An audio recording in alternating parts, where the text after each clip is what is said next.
Folks, today's Thursday, March, first of all, it's April 2nd, 2020, and here's what's coming up on Roland Martin Unfiltered. The latest information about the COVID-19 pandemic: more than 5,000 Americans have died as a result of this virus. Senator Kamala Harris will talk to us about the impact of the coronavirus on Black communities and why she is staying in D.C. to fight on behalf of all Americans. Also, Minnesota Senator Amy Klobuchar will join us to talk about expanding mail-in voting, while in Wisconsin, Republicans are fighting that. And also, in Georgia, a top Republican says, if we do that, that's going to cause all of us Republicans to lose. Voter suppression? How do small Black businesses get help to stay afloat during this pandemic? We'll talk with John Bryan, who's the founder of Operation Hope, and left at least 7 people test positive for COVID-19 after attending a Kojic conference in Kansas City. Pastors, y'all need to stop meeting.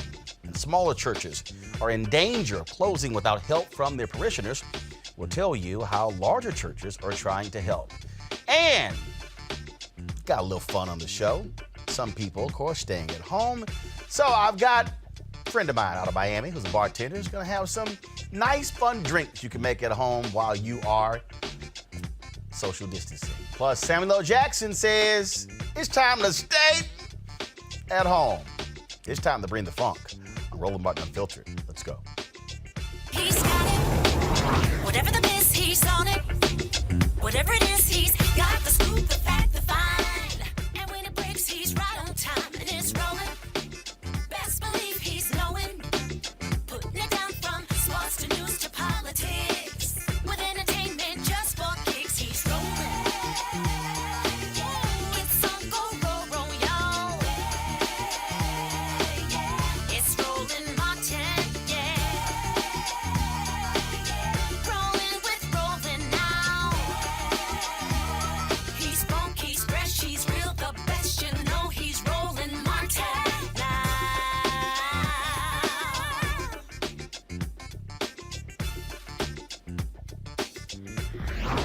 Martin. Folks, as of today, there are 237,497 confirmed cases of COVID-19 in the United States and its 3 U.S. territories. 5,712 patients with the virus have died. That's 1,103 more than yesterday at this very time. 10,324 patients have recovered. Just a moment ago, Vice President Mike Pence was speaking at the news conference where he said 1.3 million tests have been administered. More than 200,000 Americans have tested positive for coronavirus. New York, of course, is the epicenter of the pandemic in the United States. It is going on. Their hospitals are simply being overwhelmed. Here is New York Governor Andrew Cuomo with his daily update. We have about 6 days of ventilators in our stockpile, meaning if the rate of usage, the rate of people coming into hospitals who need ventilators, if that rate continues, in our stockpile we have about 6 days. Now, if the apex happens within that time frame, if the apex increases, if the apex is longer, we have an issue with ventilators. These numbers, by the way, are also going to be compiled every night. There's a difference of opinion. How many will you need? We'll need what we need. You know, I have no desire to acquire more ventilators than we need. The way we basically are acquiring ventilators is the state is buying them. They are very expensive and the state is broke, so I have no desire to buy more ventilators than we need. But we need what we need. If a person comes in and needs a ventilator and you don't have a ventilator, the person dies. Folks, what we're hearing of obviously is devastating. Again, all across the country, we're hearing governors talk about the impact of coronavirus. On this show, we've talked to folks in Albany, Georgia, in Mississippi, all across the place. And people are, I think, are really getting an understanding of how significant this is and where we are actually headed with this pandemic. Now the CDC is even suggesting that all Americans may have to wear protective masks. That is a problem because you don't have enough masks. You still have police officers who are saying they don't have the equipment. In fact, they have shipped masks directly to New York City for police officers to have protective covering here. And so this is, I'm going to go in 1 second, I'm going to pull up a story. This is from the Atlanta Journal-Constitution, where they are reporting, again, that the CDC may very well call for all Americans to wear face masks, which is of course, a change from what they previously had been recommending. And so according to this story that is in Stat News, and so this is the piece right here. Anthony, go to my iPad, please. It says, White House expected to recommend Americans wear cloth masks to prevent coronavirus spread. The folks with Stat got this document. It says the CDC recommended that the public use homemade face coverings when in public, reserving higher grade protective equipment like N95 masks for hospitals and healthcare workers who have faced severe shortages in personal protective equipment as the coronavirus pandemic has accelerated through the United States. And so once that actually officially comes down, we will certainly let you know that. There's a briefing that is taking place right now at the White House, this daily briefing. As we told you, Donald Trump spoke earlier. He's since left. I told you we do not take the news conference live when he is speaking because he, frankly, has lied far too much at the podium. There is a White House admiral who is speaking right now. So simply let's go to that news conference. About this air bridge, which you may have heard about. I'm going to talk about data. As you said, Mr. Kushner is absolutely right. We're trying to be data driven, and then I'm going to talk a little bit about how we're trying to expand the industrial base here to meet this challenge.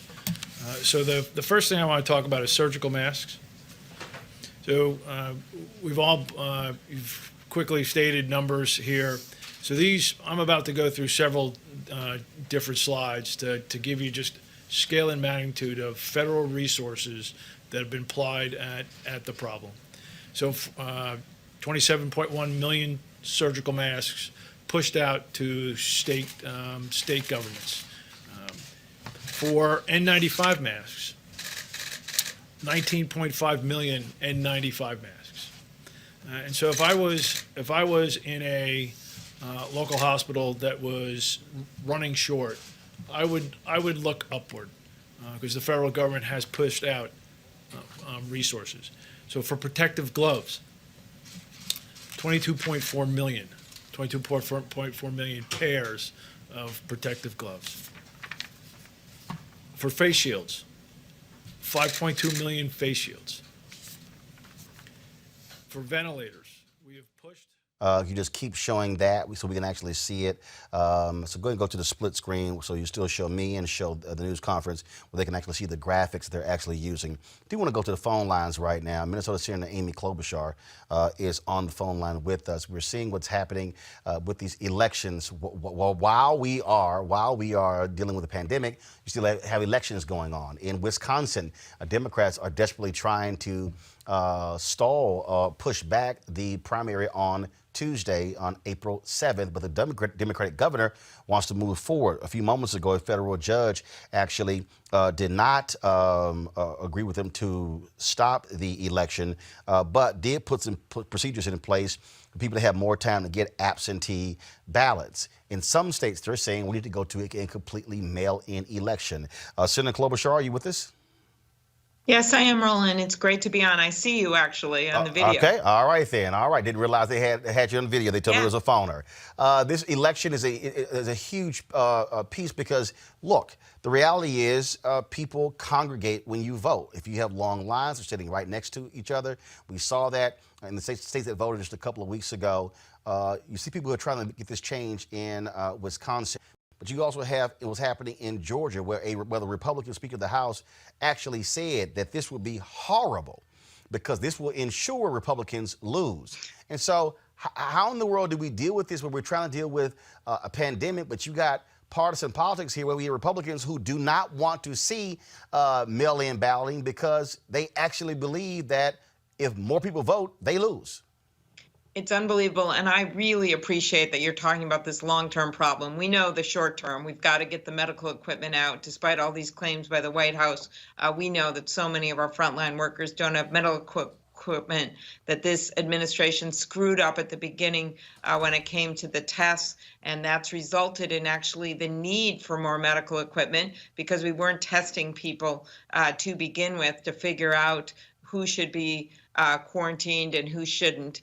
And we will have plenty of time to litigate all that. But right now, we're in the middle of a medical crisis. We're in the middle of an economic crisis, getting those unemployment benefits and help out to the people that deserve it. And we all know that African-American community and our minority communities are so much more hurt by this. They can't go over to some, big house and try to find a room to isolate in.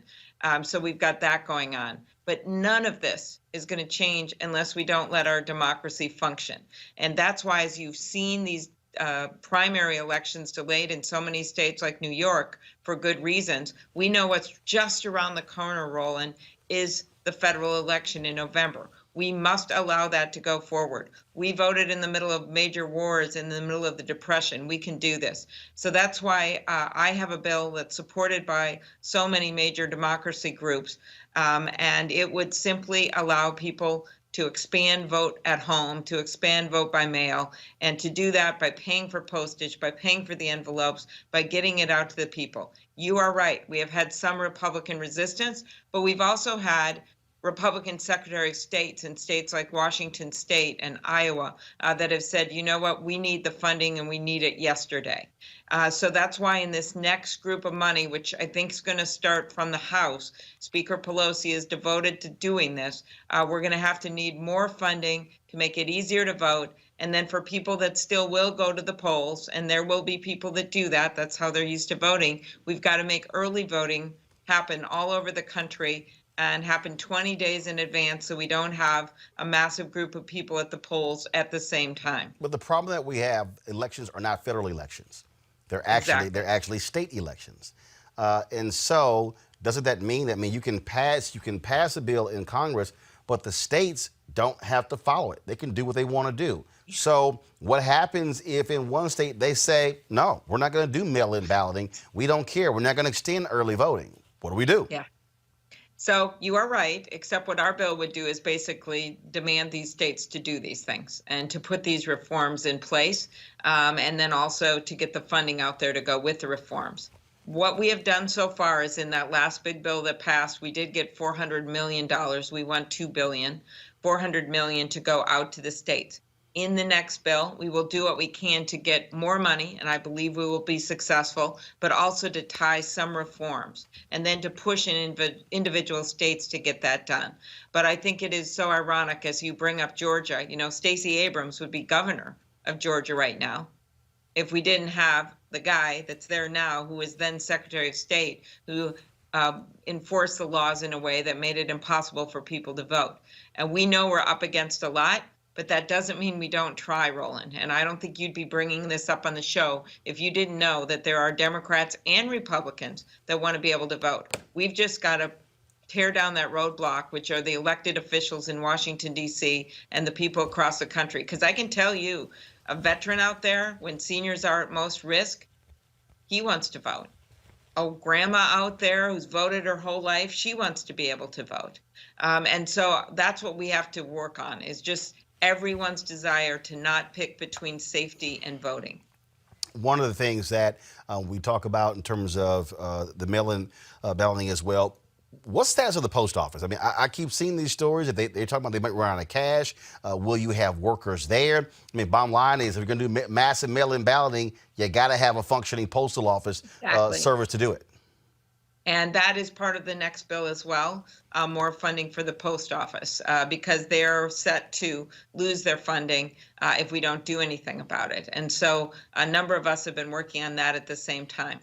I think we can do this. It's one thing, it is still months away. As you know, as you mentioned, Democratic National Convention is now postponed till August in the hopes that we can have some form of a convention.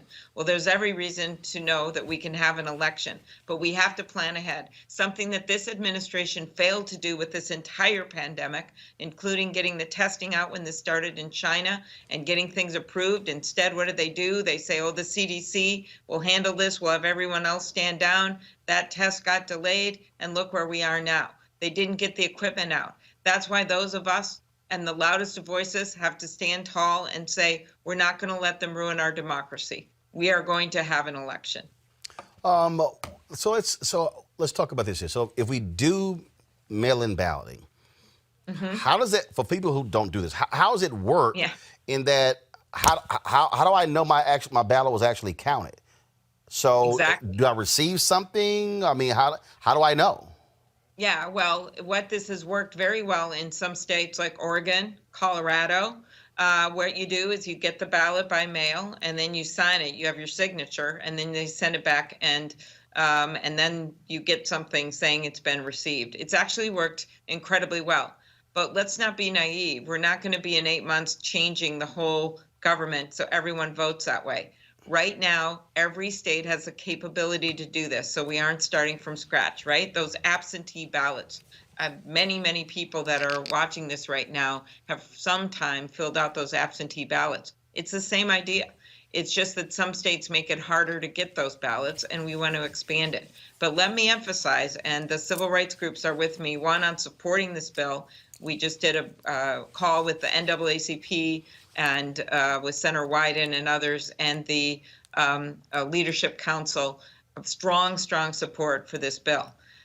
Because we also have to acknowledge that while we expand at-home voting, we also want to keep the polls and make them safe. So what does that mean? Number one, as I mentioned, early voting for 20 days. But number two, training a whole generation of poll workers. Funding is in this bill for that. We can't rely on our seniors if this virus is still out there in November when they are the most vulnerable to be working at the polls. And so a lot of this is going to get a new generation of poll workers trained to be part of our democracy. Well, I certainly agree with that. Look, my parents are both 72. They work the polls.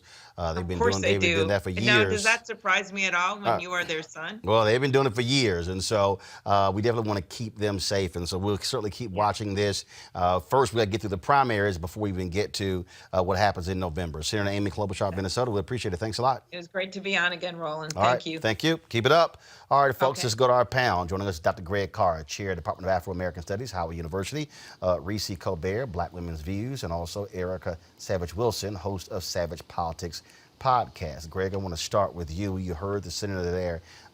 When you hear what this Republican in Georgia said, the Speaker of the House, he literally said, we should not be doing this because that's going to ensure Republicans lose, conservatives lose. They are scared to death. We played the video yesterday, what Donald Trump said on Fox News. Oh, they want to do all these things and Republicans will never get elected. They are admitting that if more people vote, Republicans are going to lose. Absolutely. For those who missed it, I would encourage everyone to go back and look at your discussion with Mayor Keisha Lance Bottoms from Atlanta yesterday. Near the end of that interview, she said the magic words, elections matter. And that's true.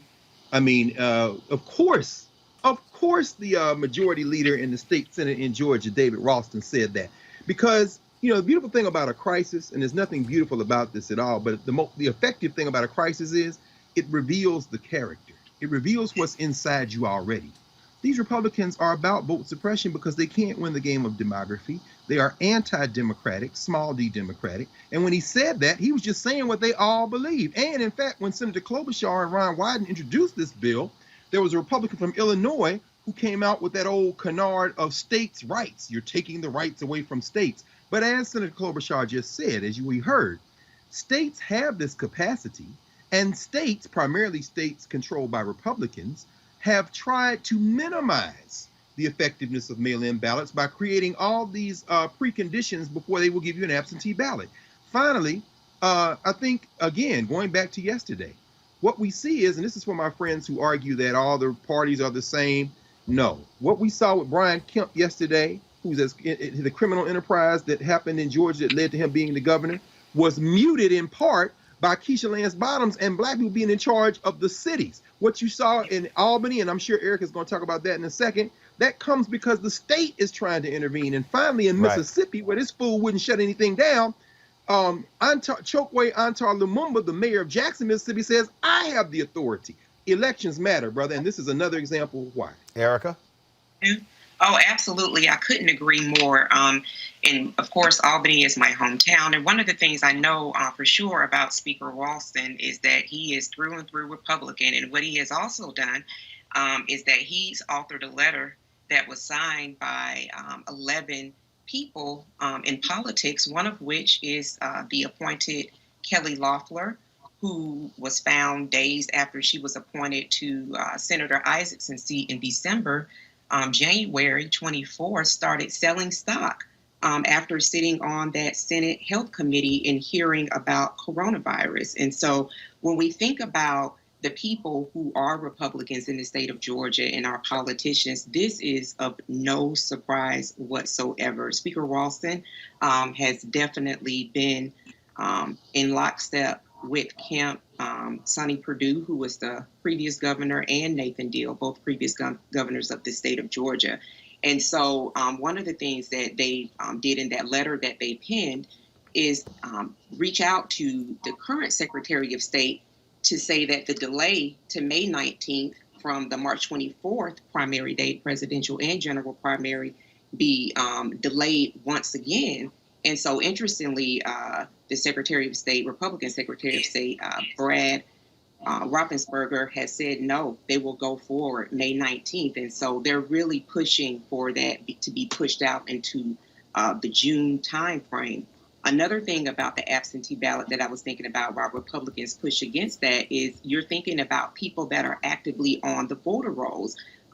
Speaking about Stacey Abrams, that was one of the things that she and her nonprofit organization, Fair Fight, was pretty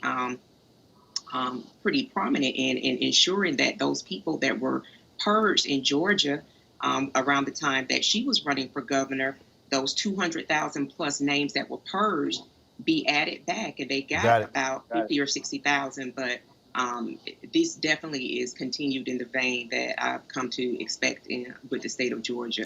Republican leadership. Well, Reese, it goes beyond Georgia. The fact of the matter is they're fighting this all across the country, and they're just tossing out again, voter fraud, voter fraud. What, as Senator Klobuchar said, you got two states who do their entire elections by mail-in. They have a higher voter turnout, and you don't have all this drama about voter fraud.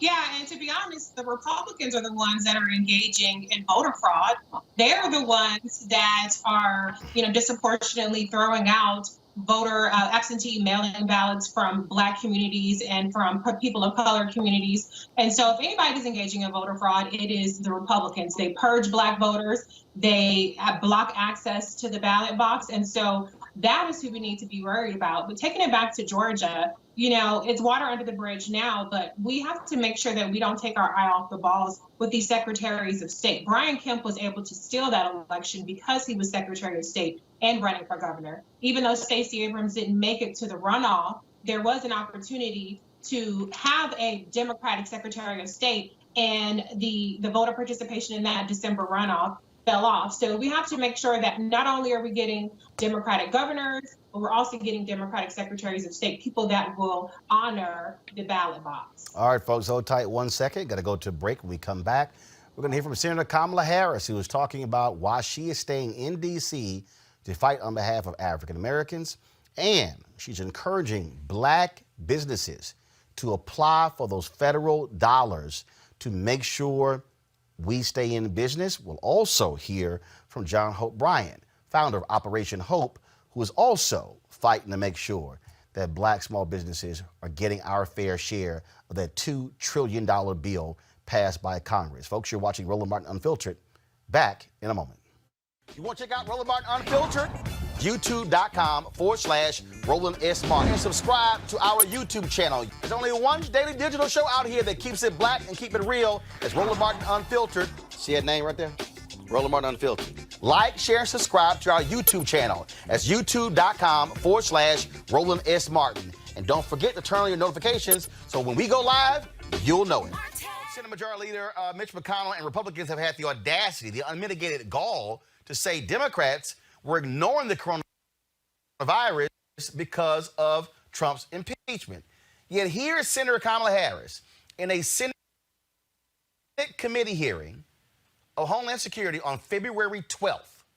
The American people also, Mr. Chairman, need to hear from the officials who are currently responsible for addressing this.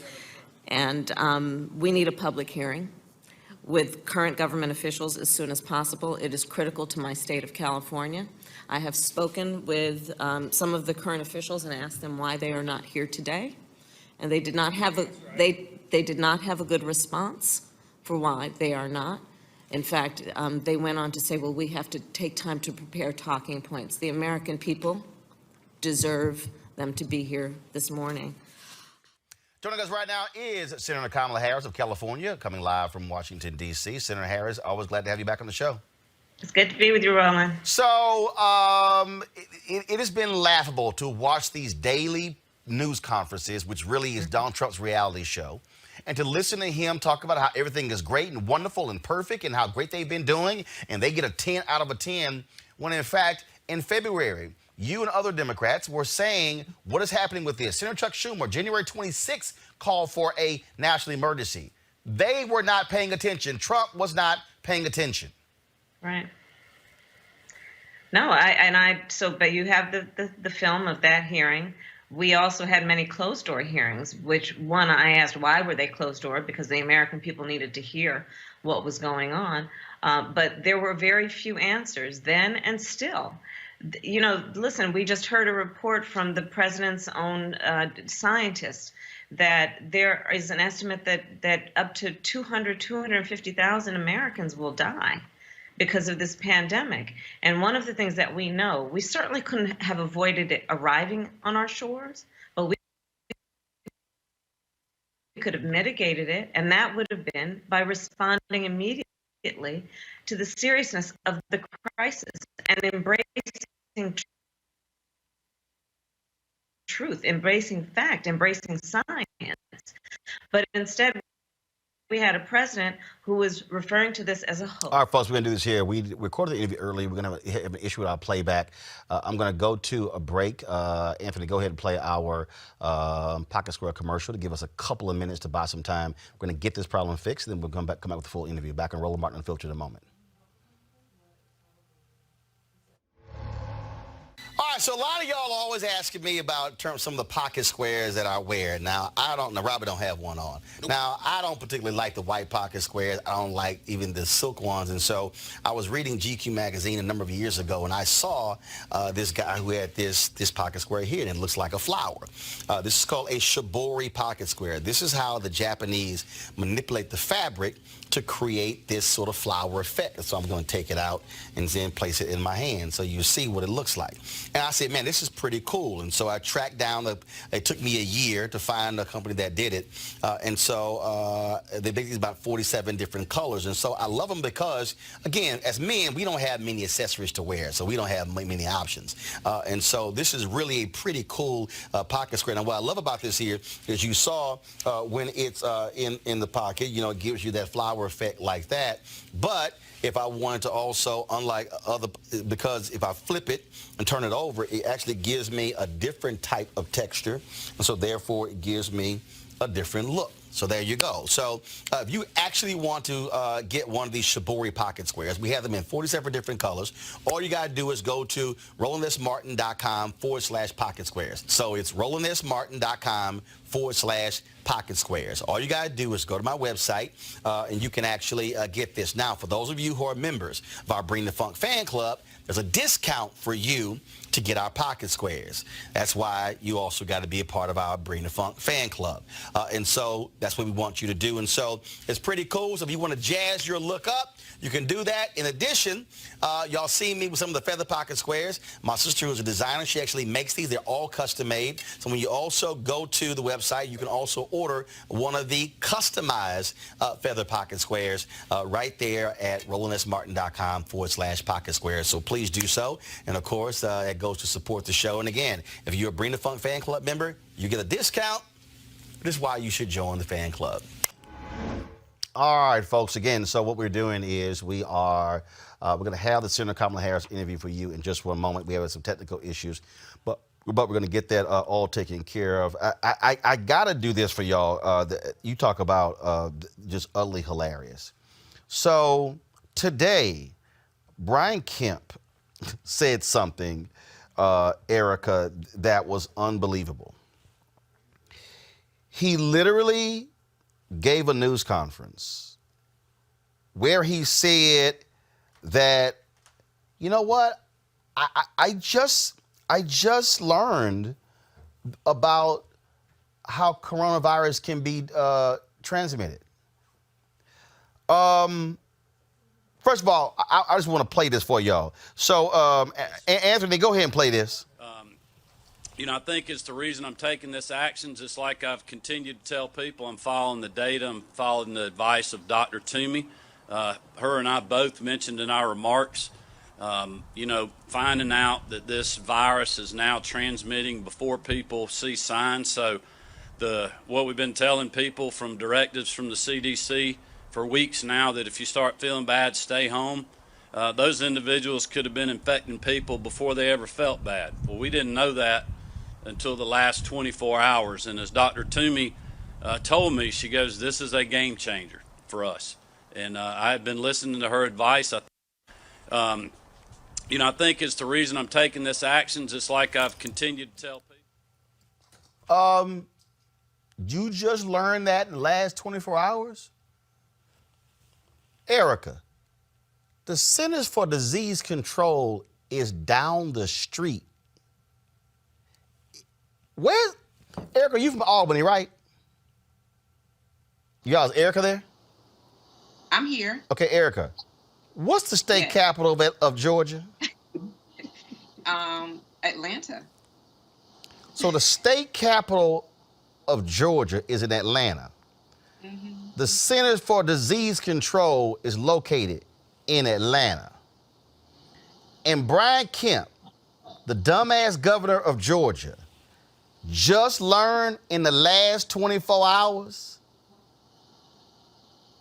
you could not show symptoms of coronavirus. Lies. The last 24, I'm sorry.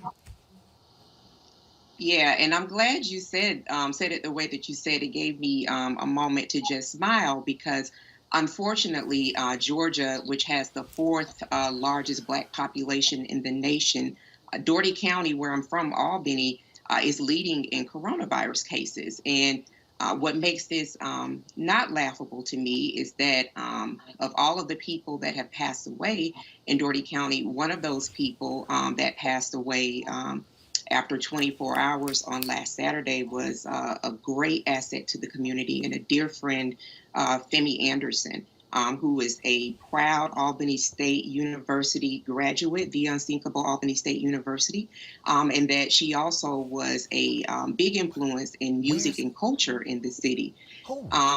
And so to have that type of loss from a dear friend, understanding that within that state, this is the same governor who actually stole that title, the same governor who practiced for 8 years while I was living there as well, practiced purging folks from off of the rolls. You're talking about millions of Georgians under his tenure were purged from the roll, and not all of those names added back. You're talking about our personal information was lost at least twice. Voter information supposed to be very much so protected information twice under Brian Kemp's tenure as Secretary of State. So when I hear Brian Kemp talk, all I think about is Trump sycophant. He assumed that governorship under false pretenses.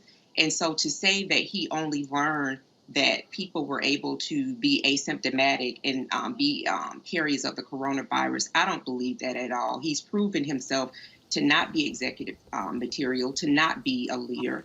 And as you brought up before, and I believe it was Dr. Carr maybe that brought it up before, that were it not for Akeisha Lance Bottoms and many of those individuals who are Black and who have a very good understanding that when we talk, when we provide solutions, we're not just providing solutions for our community. It is for the net benefit of all. And so it's crazy. You the governor. I'm trying to figure out all these people. We just found out. We didn't realize these things could happen.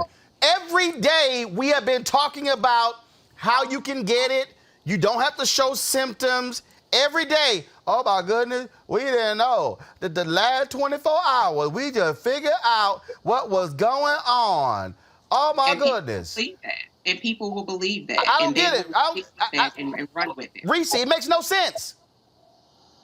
Yeah, I mean, it's bullshit. Let's just be honest. I mean, have you talked to your fellow Republican governors, Governor DeWine in Ohio or Governor Larry Hogan in Maryland are doing a really good job of responding to this? Are you talking to Donald Trump? I know he's had conference calls with different governors. Are you paying attention to Mayor Akeisha Lance Bottoms, who's doing extraordinary work down there in Atlanta? You have to literally have your head under a rock to not understand that asymptomatic people can transmit the coronavirus. And now today we're even hearing that you could potentially transmit coronavirus just by simply breathing or talking. And so he, of all people, a person who's responsible for a major state in this country that's having an outbreak, needs to be on top of this stuff. There is absolutely no reason, no excuse for it. I mean, like Erica said, we all know that he's lying, but just the fact that he feels emboldened enough to be that ignorant or to pretend to be that ignorant says a lot about his Republican supporters in the Republican Party, period. Greg, when you look at, again, the reason I find this to be laughable, because we already know Florida Governor Ron DeSantis, chief idiot. Then he got moved aside as chief idiot by Mississippi Governor Tate Reeves. With this comment right here, Brian Kemp is now the chief idiot. Well, they all sing in the same chief idiot choir. If you were making a cartoon and literally drew what an idiot would look like, you've named 3 living caricatures who would be in that cartoon. These are men who either stole elections, see DeSantis and Kemp, or are in states like the governor Tate Reeves of Mississippi, where people have chosen their whiteness over their life. The fact that you've got to have cease and desist orders sent to companies like Hobby Lobby. And remember Hobby Lobby from the Supreme Court case a couple of years ago, where they were fighting not to give and allow their employees to have contraception and be covered with insurance. You are talking about ideologues. Brian Kemp is a liar.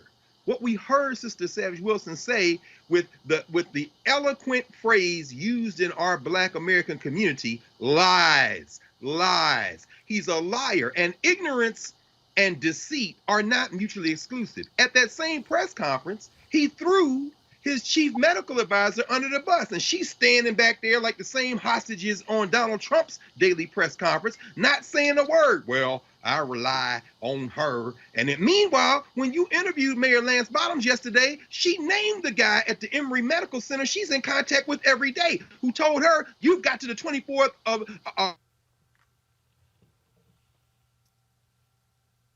All right, looks like Greg is frozen up. But I want to... is Greg there? Did it unfreeze?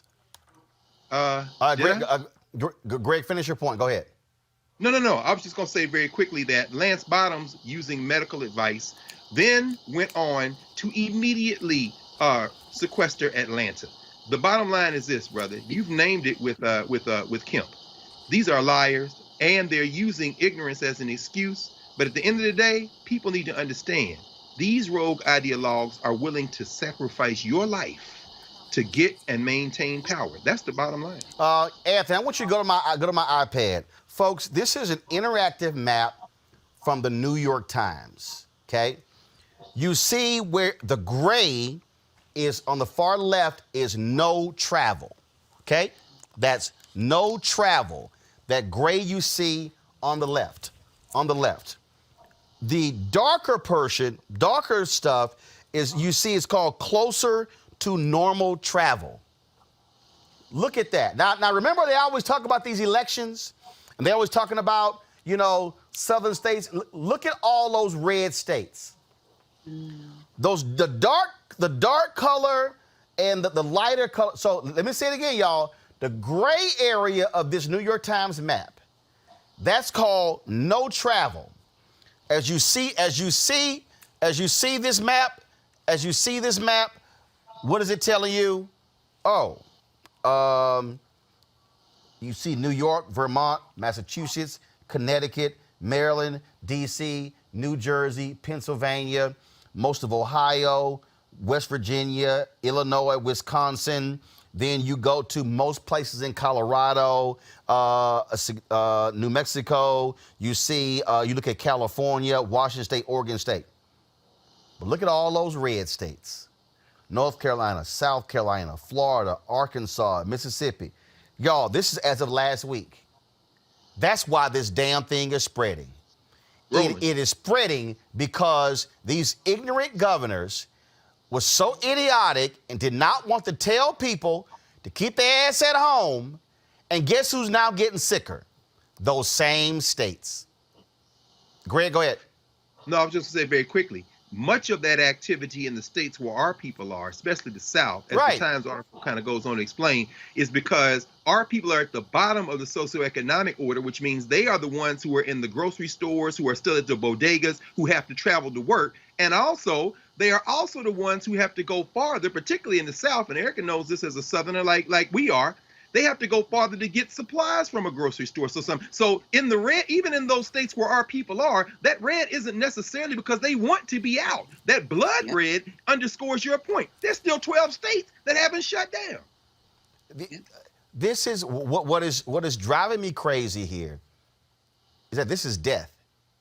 Reese, this is literally death. These people are putting their livelihood. I mean, these governors are playing games. This is no time for games. Reese, go ahead. Yeah, absolutely. And another thing to point out is you have like Governor Ron DeSantis, who finally decided to put in a stay-at-home order. But then the things that they classify as essential services, and Brian Kemp is guilty of this as well, basically allows for business as usual. I mean, if you are allowing churches to have these large gatherings, where we know from one particular choir rehearsal that happened a couple of weeks ago, where more than half of the people who came just for rehearsal ended up coming down with coronavirus, that, you know, you cannot allow large gatherings, whether it's for church, and we love the Lord, but you need to see the Lord on Skype or on these online, you know, programs instead of going into church and infecting other people. So even with these stay-at-home orders, they're not equal stay-at-home orders. And I think that some Republicans are kind of putting in such lenient stay-at-home orders that they're not going to be effective. And even today, I saw on CNN earlier that the death projections that, you know, Donald Trump and his folks have been trying to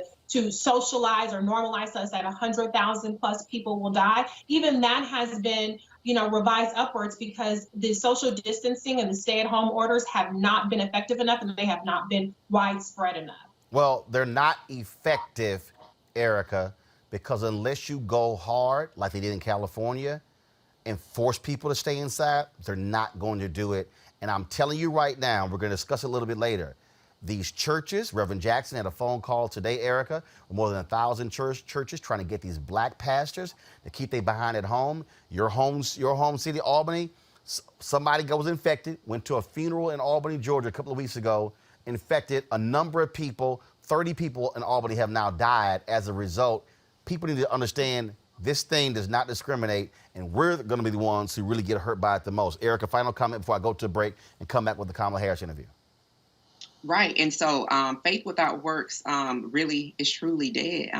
So I think what people, and Reese mentioned it, I mean, as a believer, we actually have to employ faith in action. And as a person who believes in what that means your tithes and your offerings, treat it like a monthly bill, but sow into wherever you are fed.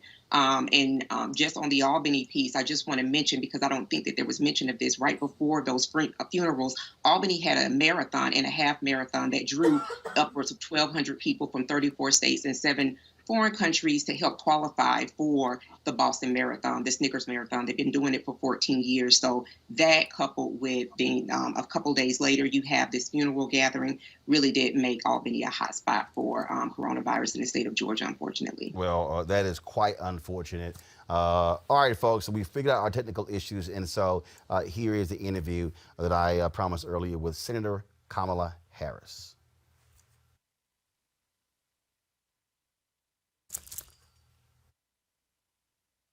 The coronavirus because of Trump's impeachment.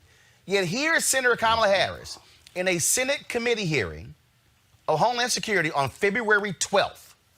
The American people also, Mr. Chairman, need to hear from the officials who are currently responsible for addressing this. And we need a public hearing with current government officials as soon as possible. It is critical to my state of California. I have spoken with some of the current officials and asked them why they are not here today, and they did not have a good response for why they are not. In fact, they went on to say, well, we have to take time to prepare talking points. The American people deserve them to be here this morning. Joining us right now is Senator Kamala Harris of California, coming live from Washington, D.C. Senator Harris, always glad to have you back on the show. It's good to be with you, Roland. So it has been laughable to watch these daily news conferences, which really is Donald Trump's reality show, and to listen to him talk about how everything is great and wonderful and perfect and how great they've been doing, and they get a 10 out of a 10, when in fact, in February, you and other Democrats were saying, what is happening with this? Senator Chuck Schumer, January 26th, called for a national emergency. They were not paying attention. Trump was not paying attention. Right. No, but you have the film of that hearing. We also had many closed-door hearings, which one, I asked why were they closed-door, because the American people needed to hear what was going on. But there were very few answers then and still.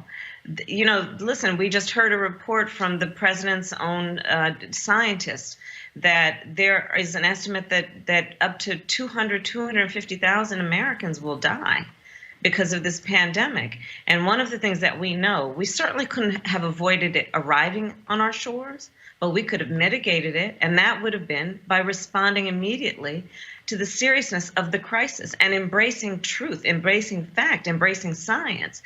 But instead, we had a president who was referring to this as a hoax, a president who was being, I would actually argue, quite frivolous in the way he was approaching this, and because he was interpreting everything that was happening through the lens of his life and his priorities as opposed to the American people. You know, Roland, this is one of those moments where the people deserve their government to work.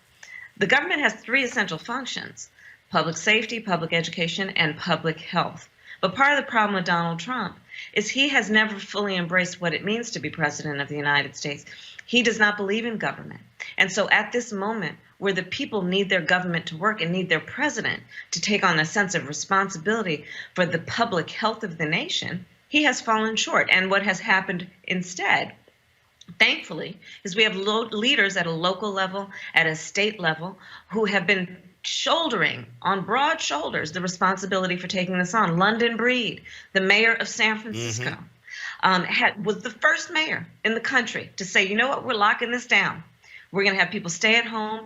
And the most recent reports I've heard is that her hospitals are therefore not yet at capacity because she took the issue very seriously at its early stages. Well, and it's also shameful to watch somebody, and do understand, I said this on ABC in 2017, I cannot call him president because he doesn't respect the office. I prefer to respect the office, but until he respects it, I can't call him by that title. And what he has consistently done, he doesn't want to fully maximize the National Defense Production Act. This whole idea of, well, no, we got this whole thing worked out. Then to question whether or not hospitals actually need as much protection. Do they need the gowns? Do they need the masks? I'm reading these stories. I'm talking to people I know who've had loved ones in New York die, and they're talking about the ventilators. Now, I read a story the other night where, hey, if you have a heart attack in New York, if they can't revive you on the scene, they don't even take you to the hospital because of coronavirus. And what we're seeing are daily news conferences about, hey, I'm number one on Facebook. Everything is great and wonderful. We're doing a great job. I mean, it does nothing but anger you to watch the failure of Donald Trump and the federal government respond to this coronavirus.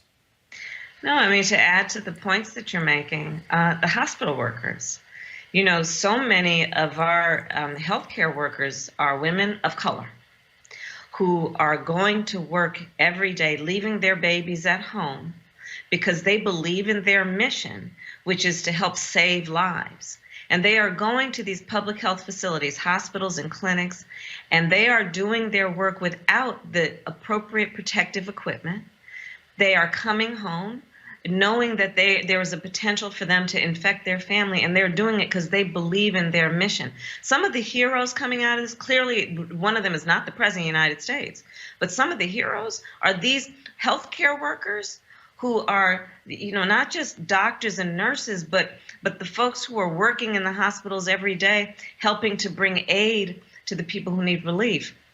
And that's why I'm fighting for them, and that's why I actually stayed in D.C. instead of going home to California. We need to make sure that we are fighting to get the resources to the hospitals. This last $2 trillion bill that we passed granted $150 billion to hospitals, but it's a good start, but it is so not enough. I yesterday was in a phone conference with the 13 biggest mayors in California talking about the needs that they have for tests, for masks. You talk about the Defense Production Act. So here's the thing. Donald Trump doesn't get what it means to be President of the United States. Because if he did, he would understand the President of the United States has been equipped with certain tools to use at a time of a national crisis. One of them is the Defense Production Act, which simply gives the president the authority to say to the private sector, you need to produce this, you need to manufacture this in the best interest of the well-being of the nation in a crisis. So he just sat there having that tool at his disposal and not using it. And now, just in the last few days, he has to encourage the production of ventilators. But let's be clear about this. The production, they've not yet been produced. It takes a while to produce the numbers that we need and then get them to the streets. And so I'm saying, okay, good, do that, but also let's get the production going of masks. Let's get the production going of tests. People are dying every day in this country. And had that taken place in early February, here we are now in April. They would have been ramped up, would have been able to get all of the equipment needed, would have been rolling up the assembly lines, but instead they're saying, oh, no, here we go. And the same thing with the tests, the exact same thing. I mean, you got people who are sick, but they can't get tested because they're not sick enough. So here's the thing we have to do. First of all, we've got to make sure that, you know, there's a lot of misinformation out there, and we need to make sure that folks understand what is available to them. And that's about, I've got all the numbers and the website information to give you so you can post that on your show. But the part of it also that concerns me is that the very nature of this virus is it is predatory, and it preys in particular on people who have pre-existing health conditions. So what I've been looking at is when you look at the fact that Black children are 20% more likely than other children to have asthma, when you look at the fact that Black families are 40% more likely to have high blood pressure than others, when you look at the fact that Black women are 3 times more likely to have lupus than white women, when you look at the fact that those who have sickle cell anemia are very vulnerable to respiratory viruses, we've got to make sure that our folks know where their vulnerabilities are and encourage folks to seek treatment. Because compounded on all of this is what we know. You know, I've talked to you about this so many times, my work on Black maternal mortality. We know the racial bias that exists in the healthcare system. And so we've got to do what we can to try and overcompensate for that and encourage folks to seek out help. And to know where their vulnerabilities are so that we can make sure that they are taking extra cautions to be safe. It's very interesting. I was this guy, this conservative who I follow, and he is constantly complaining that California Governor Gavin Newsom put the state on lockdown, as you said, following London Breed in San Francisco and some of the other mayors, and then went statewide. And I'm going, and all he's done for 2 weeks is complain that this is too much. You've got Devin Nunes, congressman, Republican congressman from California. Oh, why aren't the kids being back in school? And I'm literally sitting here going, idiots. Do you not see what's happening in New York? Look what happened in Florida and Mississippi, where Republican governors totally ignored what was happening, and now it's going through the roof in terms of what's happening in their hospitals. Now, and so what I don't seem to understand are these people who have this belief that, hey, you know what, we can still just keep going to places and going to church and being in groups, and it's really not going to be a big deal. This thing is a killer. Yeah. And we still don't understand how we haven't even understand really how the depths of this, because you haven't had really widespread testing. But let's I couldn't agree with you more. We have so many people who are examples of an utter failure of leadership. You know, crisis brings out the best and the worst. Yep. You know, back to those healthcare workers who are going to work every day. Heroes, because here's the thing. Unlike if they were called to do their profession and their skill of saving lives in a time of war, where they would have to go and deal with the trauma every day, these healthcare professionals, all of them, are going to work every day, not only dealing with extreme trauma, but knowing that they're exposing themselves and their families by extension to harm. Heroes. Mm-hmm. Let's talk about what we need to do to have legislation, which is part of the reason I'm fighting here in D.C., to get paid sick leave. Yep. Workers deserve to have the time to be home and get better when they are sick without worrying about whether they can put food on the table to feed their babies or have a roof over their head. Part of what I'm fighting for is to say that we need to protect consumers. April 1st was yesterday. So bills got to be paid. The rent needs to be paid. Well, 3.3 million people plus an additional 6 million people in the last 2 weeks have filed for unemployment, which means they're not going to get another paycheck, which means that by the end of the month, they are going to probably also lose their health care coverage. So what we need to do is make sure, and I'm saying, suspend penalties for late charges on credit cards, because people are going to start paying for food on their credit cards. Yeah. I'm saying that we should suspend reporting to the credit bureau in terms of credit scores, because people are going to be late paying their bills it's going to happen during the course of this pandemic, and we want to make sure they won't suffer their entire lives for having that blemish on their credit score to the point that they'll never be able to get back up on their feet. We've got to fight to make sure that we are also dealing with the fact of social isolation. Roland, I'm so concerned about the mental health implications of this. You know, for the folks who go to AA every day or NA, and now they are at home alone. So many of our seniors who their entire social life is around church, and they can't go to church. Well, yesterday we had domestic violence expert of how we were seeing an increase in that all across the world. I'm very concerned about that. I'm very concerned about, you know, I specialized for a long time in my career as a prosecutor. It's an uncomfortable subject for many, but with child sexual assault, you know, the number of children who are in abusive homes, where for those children, the only safe place to go was school, and now they can't leave home. So there's a lot of work we need to do right now. And I'm so sick of these folks in D.C. who are supposed to be leaders and are in a state of denial and in a state of political manipulation. Let's just focus on what we all collectively know needs to get done. We need to advocate for the least of these. This is that moment. This is a moment where we have got to be strong for each other. We've got to be patient with ourselves and each other. We've got to reach out to folks. I'm saying, you know, yes, social distancing, but not emotional distancing. This is a time for every one of us to really to express all that we have and are capable of showing in terms of leadership and stability, because this is a crisis that we are in, unlike anything we have seen in our lifetimes, you know.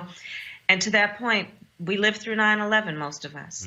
It was, by its nature, it was a national security crisis. We experienced and lived through the Great Recession, which was a financial and economic crisis. Wall Street crashed. People lost their homes and their jobs. This here is a public health crisis at its core, which has resulted in an economic crisis. But the public health piece of this is going to require a lot of attention. So that's about our advocacy for masks and ventilators and protective equipment for those healthcare workers. It's about advocating for our children. 3 million children, 3 million students in the United States don't have access to broadband. So while we're talking about, oh, children are at home, kids are at home, and they're supposed to be educated online, well, not 3 million of them. I spent, as you know, an entire year campaigning for President of the United States. I spent a lot of time in South Carolina and in rural South Carolina. Yep. There's no broadband there. In Camden, New Jersey, in a school district of 6,000 students, 30% only have access to internet or access to technical equipment.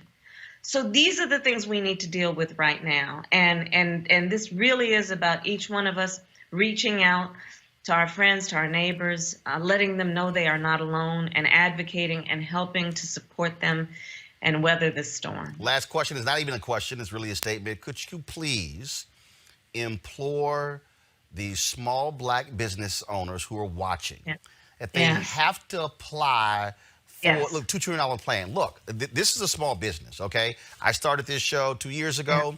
You know, look, we did $700,000 in revenue our first year. We've got 10 employees. This thing has decimated us. Advertisers are fleeing. And what often happens for African Americans, what we do is we want to shoulder it. We don't want to sit here and file, but the money is there for small businesses. Black entrepreneurs have got to fill that paperwork out to save their businesses, because that's also saving your employees. That's exactly right. So Roland, to your very point, and as we know, small businesses have always been part of the economic heart and lifeblood of our community. And our small business leaders like you are not only business leaders, but civic leaders and role models and mentors in the community. Black women are the fastest growing small business owners in America. So you are absolutely right, because that $2 trillion bill gives grants, which means that folks don't have to pay them back, of at least $10,000, but also is going to give folks the ability, and this is part of what I'm fighting for, to be able to rehire the folks that you've had to let go. So let's make sure that everyone takes advantage of this, because it is meant to help you stay alive as a business, and we know that is so critical to the well-being of our community. Well, you're absolutely right. One of the things that we made here, look, unfortunately, when I watch these network I swear you don't see any black experts. I mean, it's like, Lord, we don't, but what we've done is we've had black microbiologists, virologists, infectious disease experts, and I keep saying this is why we matter. And so certainly we've got to be here. Senator, we certainly appreciate it. Keep giving them hell. And you're right, time for folks in D.C. do their job. That's what they get paid to do. Yes. Thank you, Roland. Thanks a bunch. Take care. Take care. Be safe. All right, folks. Reese, that sounds like a vice presidential candidate to me. You know, this is why I go so hard for Kamala Harris, Senator Kamala Harris, because she puts in the work. You know, Roland, this show is so important because it does talk about Black issues in a way that no other show is talking about. Senator Kamala Harris is the only Black woman sitting U.S. Senator. She is one of 3 Black sitting U.S. Senators. One of them is a Republican, Tim Scott, and he is definitely on the opposition, and the other is Senator Cory Booker.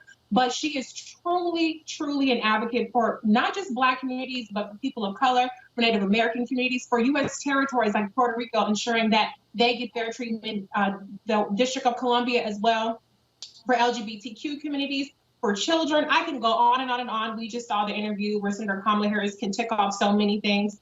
Her advocacy is so important, and I'm really, really heartened that she is sticking around in DC, because, you know, she's part of these really important committee hearings. There's a lot of work that's done behind the scenes. She's doing conference calls, she's writing letters, she's putting pressures on different agencies. We're seeing some of the fruits of that with, you know, the DOJ, for instance, starting to release prisoners.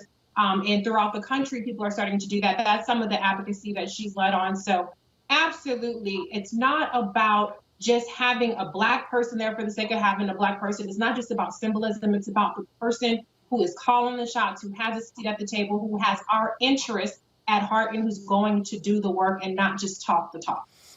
Greg Carr, when you heard her say she is staying in D.C. for a reason, that is the point. I remember there were people who got, a lot of Bernie Sanders people got mad at me when they had that procedural vote and he was still in Vermont and he came back the next day. I said, no, if you're trying to actually make a difference, you need to be in D.C. You need to be meeting with other United States senators. I mean, this is where you've got to have your elected representatives, frankly, on deck. They're doing the work, on the wall, whatever phrase you want to use, because what's coming out of the White House is pure just ignorance. No, it is pure ignorance. I mean, I'm not conflicted. I think it's kind of complicated. I mean, in the Sanders case you mentioned, it was a procedural vote. And last I checked, Medicare for all is looking better and better every day as people get sicker and sicker. So, but to your larger point, I think Senator Harris is setting an example, and she's consistently done that. It's interesting. I'm on the phone every day or in Zoom meetings with educators, K-12 educators. The point she made about broadband access and internet access is very important. I was talking with a bunch of Philadelphia school folks on Wednesday, or our Philadelphia Freedom Schools meeting, and the young people are reporting out that it's very difficult for them. On the college level, I'm really worried about the HBCUs, particularly the smaller schools, where you see this whole online shift could take them out of the game forever. And so, yes, you were right to emphasize that our tax dollars are being given back to us now because of the work of Senator Harris and others, so that we must now get that money, those small businesses. The thing I want to zero in on just for a second, though, is the tone that Senator Harris took. That she was very keen to emphasize the mental, the emotional challenges we're facing. One of my elders who's in Chicago was talking to her about some of the issues going on there, and she said, people just aren't in that frame of mind to conduct business as usual.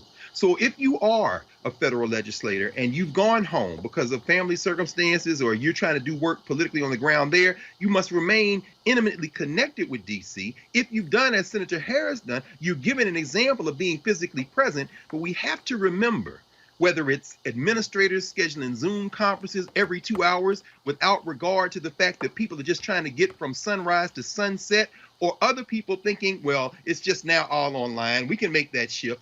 Please follow what Senator Harris is saying and how she said it. Let's have some compassion for each other, because this thing is not going to get better before it gets worse. Erica, again, this is where, as she said, you got to have people at the table. And we've got to ensure they're African Americans. Look, even though Crazy Man is in the White House, you got to have African Americans who are there fighting for black businesses, fighting for HBCUs, fighting for our people, because we are still constituents of this country. We're still taxpayers. Right. And listening to Senator Harris, you immediately understand why it is so very important for us to have a seat at the table.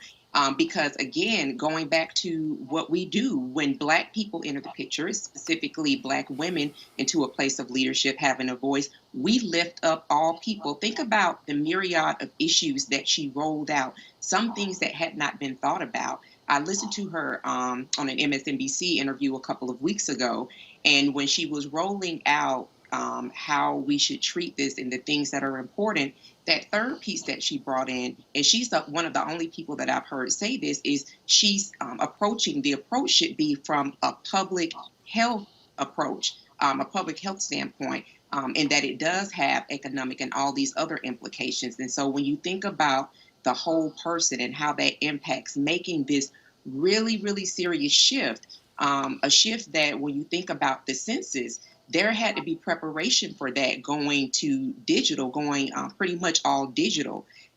We have in the United States, everybody doesn't have access to broadband. So you have nonprofit organizations like Fair Count that have partnered with other folks to say that, listen, in these rural areas, we're going to be able to provide kind of like internet cafes and hotspots so that people can complete their census.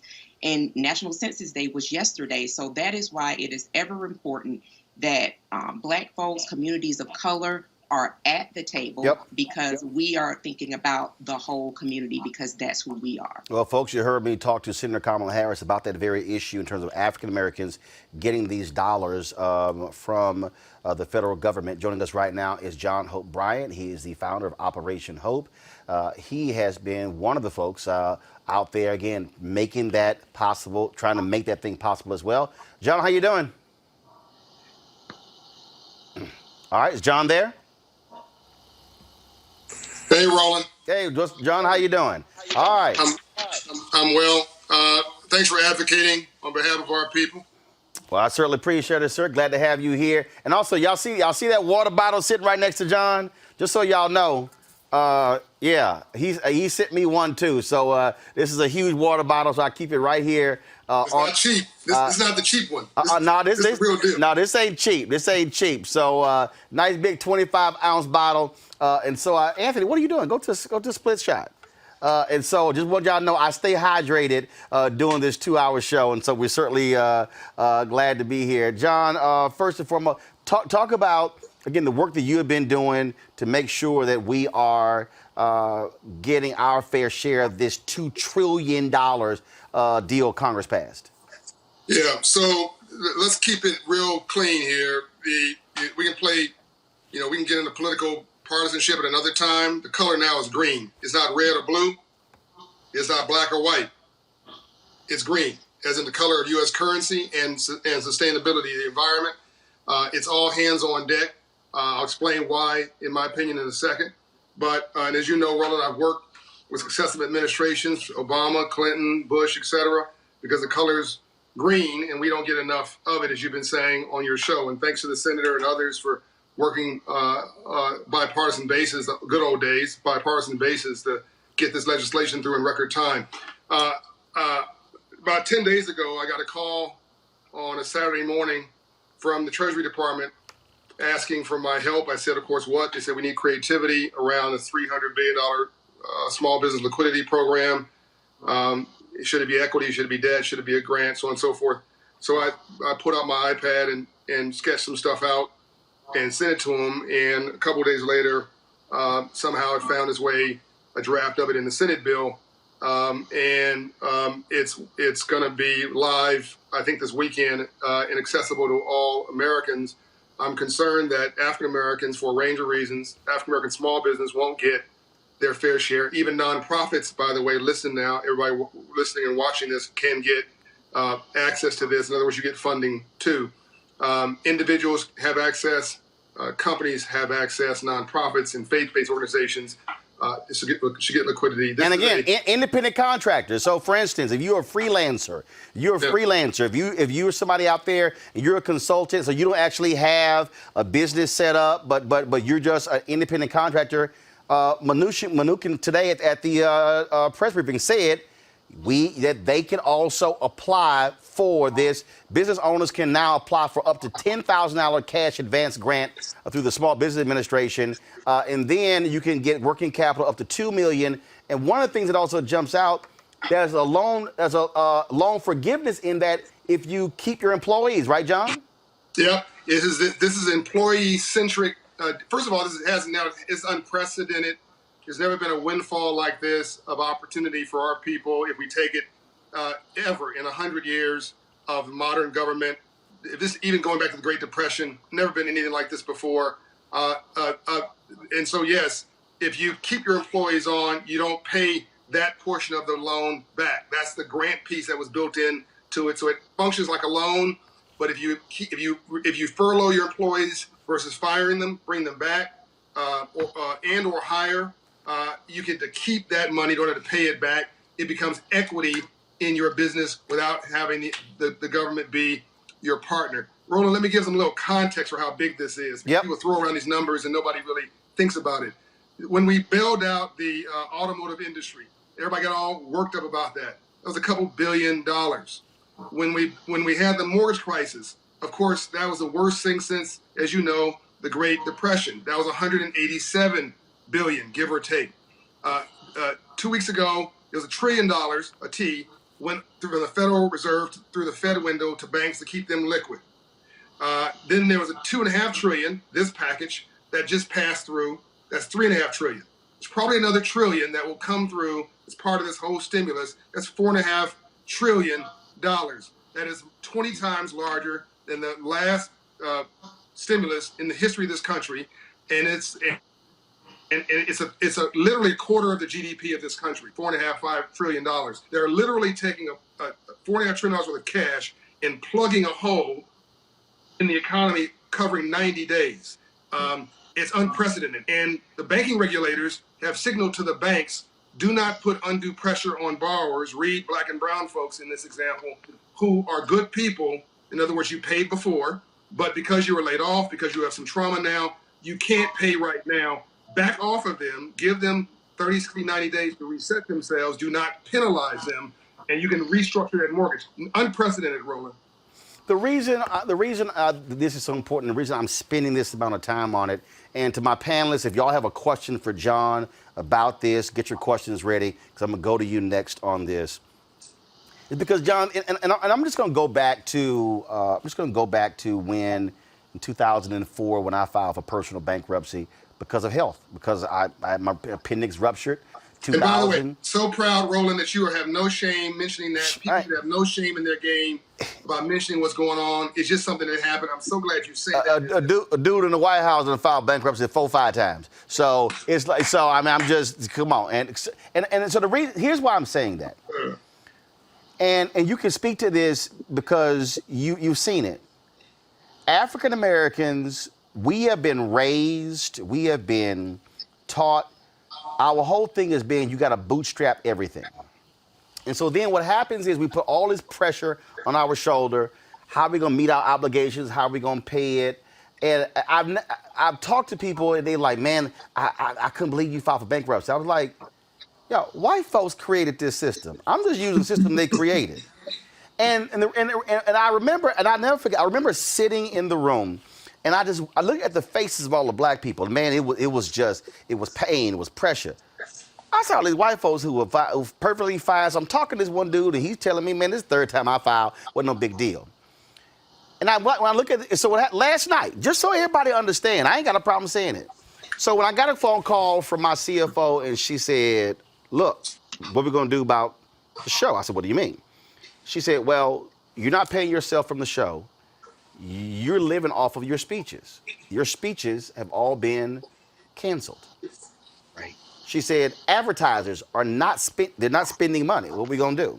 So I'm sitting here. I'm looking at all the financials. I'm going through. Okay, how much are we getting from YouTube? How much are we getting from our followers? How much more aggressive can we get to ask them to give? And I'm going through everything, and then I'm also looking at all these news stories, and I'm seeing that this initiative begins tomorrow. Mm-hmm. She got an email at 4:30 this morning because I was up. I said, yes, y'all applying for this tomorrow. Yep. I wasn't gonna sit there as a small business owner, yep, with 10 employees, yes, watch something that we launched end because, oh my God, I don't know what to do. That's $2 trillion. Black people, let me be real clear. White folks, the moment this bill got passed, was focused on this. I need black people. Black women start a business at a faster rate than anybody else. There are 2.6 million black-owned businesses, 2.5 million have 1 employee, doing an average revenue of $54,000. Here's the federal government saying, hey, you can apply for this thing and immediately get a $10,000 cash grant. And then we can help you when it comes to, because what I saw was, hold up, if I keep my employees, don't lay anybody off, how much, loan forgiveness? Loan forgiveness mean you ain't got to pay it back. And no credit score requirement for the first time ever, Roland. No, the traditional requirements have been set aside. This has never happened before. 2 things need to happen in our community. Young folks need to, and our elderly people, my auntie, 86 years old, called me and said she was going to a funeral. I said, please allow me to be blunt with you. Sit down. You ain't going nowhere. If you go to a funeral, you're going to end up being in one. We need to tell our folks to go sit down somewhere for 30 days so this crisis of the virus will flatten. Then we need the small business owners to stand up. We need our people to sit down. We need small business owners to stand up and apply immediately as if your next breath depends on it. There's never been, as you just said, an opportunity that I have witnessed ever like this. This is the federal government telling the bank regulators to tell the banks to go easy temporarily on a black business. By the way, this is not a license for fraud. It's not a license for Cousin Boo Boo to be a flake. I'm talking about responsible people. Most of our people are responsible people who could pay their bills if they could. If you're having a situation, you're going to get a 60 to 90 day pause in your financial life. Never happened. That's on the debt side. Now you can sit around, as Roland has done, and reimagine your business plan without financial stress of new debt. Then you get to flip and have this new capital, call it equity, because we don't get equity in our communities, coming in from the, federal government through banks directly to you within 30 days or less. So, John, We are not going to get this, Roland, because we're not going to pay attention. And by the time we do, the money's gone. Go ahead. Reese, you're going to be first up with your question. But I got a couple of people on YouTube, and they're like, yeah, but you got to do this thing through a bank. Well, most business owners, first of all, if you're a business owner, you likely have a business bank account. Yeah. So you probably are already doing business with a bank. So, John, go ahead and just explain that.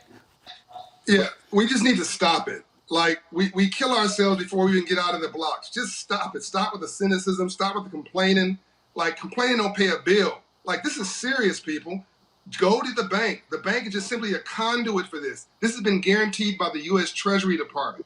I was part of the design process. I'm telling you, this is an unprecedented opportunity. Wait to get some bad news before you create something for yourself, okay? Go to the bank and so go to the SBA and apply. You go through the bank that's SBA guaranteed and apply, as most banks in America, and see what happens. And call up, if you want some help, go to Hope Inside Coach. I'm in 22 states. I have clients in 40 states. My services are free. Talk to a Hope Inside coach, a Hope Financial coach. We will help you package this. Go to the Urban League or whoever. Go to the NAACP empowerment offices or whoever you have a relationship with, and let us walk you through the process if you trust us versus you trust the bank.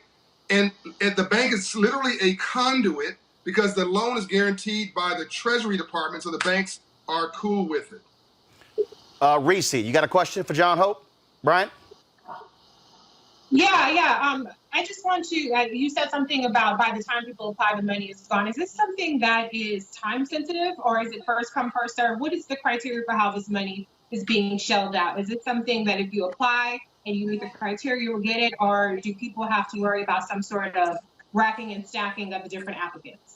It's a great question. And it's a double hit. By the way, your answer is yes and no to that question. I'll answer that in a second. First of all, you should get a check as a citizen. So if you filed a tax return, I hope everybody paid taxes or at least filed a return. You filed a tax return in 18, 19, they know where you are.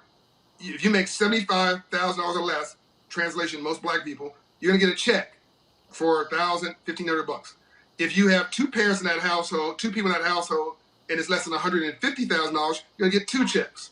If you have a child in that household, you're gonna get 3 checks. And that's gonna happen in the next 15 days. Set that aside for a moment. Then you have unemployment insurance that you can apply for if you've been laid off. Now, as a business owner, there is a deadline. I don't want to speak specifically until I see the new regs that they just did today. But my last check was June 1st. But the problem is not that. The problem is that it's $350 billion, give or take, for the small business program, and that sounds like a lot of money. But it's a big country, and the mainstream folks are going to the window first. And I'm concerned that by the time we get there, the money will be gone, even though the deadline will still be out in front of us. You need to apply like your last breath, depending on it, as in next week, over the weekend. Just keep trying to that website until you can apply or go through one of the conduits. Erica, your question for John Hope Bryant. Yes, thanks, John. My question is, will there be virtual sessions? You spoke about people going to Urban League, NAACP folks that they have relationships with. So I'm thinking about barbers, I'm thinking about hairstylists, will there be some type of virtual session where they can get guidance on how they need to go through the process of obtaining these grants and loans? So I know Derek, I know Mark Morial at the Urban League and the NAACP. I assume they're focusing on this. If not, hopefully through this video they will pivot, but they're very smart guys. I can't speak for them. I can tell you at Operation Hope, we are doing virtual sessions right now. So all of my offices, go to operationhope.org, it's all free, are doing virtual office sessions right now. By April 15th, we'll have an app out called Hope in Hand. It'll be on, whether you have an Apple device or an other device, Android, you'll be able to download it free again. And that will help you. You can go through the app to navigate to get to one of the coaches. So you go through a coach, go through MBDA, go through SBA, or go through a bank that you have a relationship with through their SBA department. Greg Carr, your question for John Hope Bryant. Thank you, Roland, and thank you, Brother Bryant, for this work, and especially now. Couple of very quick questions. One, do you anticipate another round of this type of funding when Congress gets around to passing its next iteration of relief? And then the very specific question I want to ask, I was on a conference call a couple of weeks ago with a number of Black booksellers and bookstores. Most of them 10 employees or lower.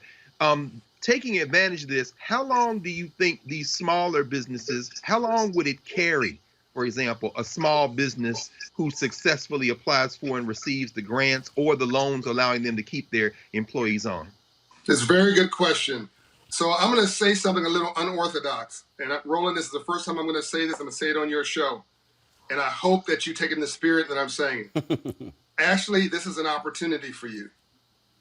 It's an opportunity for those small bookstores that you just mentioned. So they have they've calendared enough money to actually carry you well into the fall based on what I've seen in the program.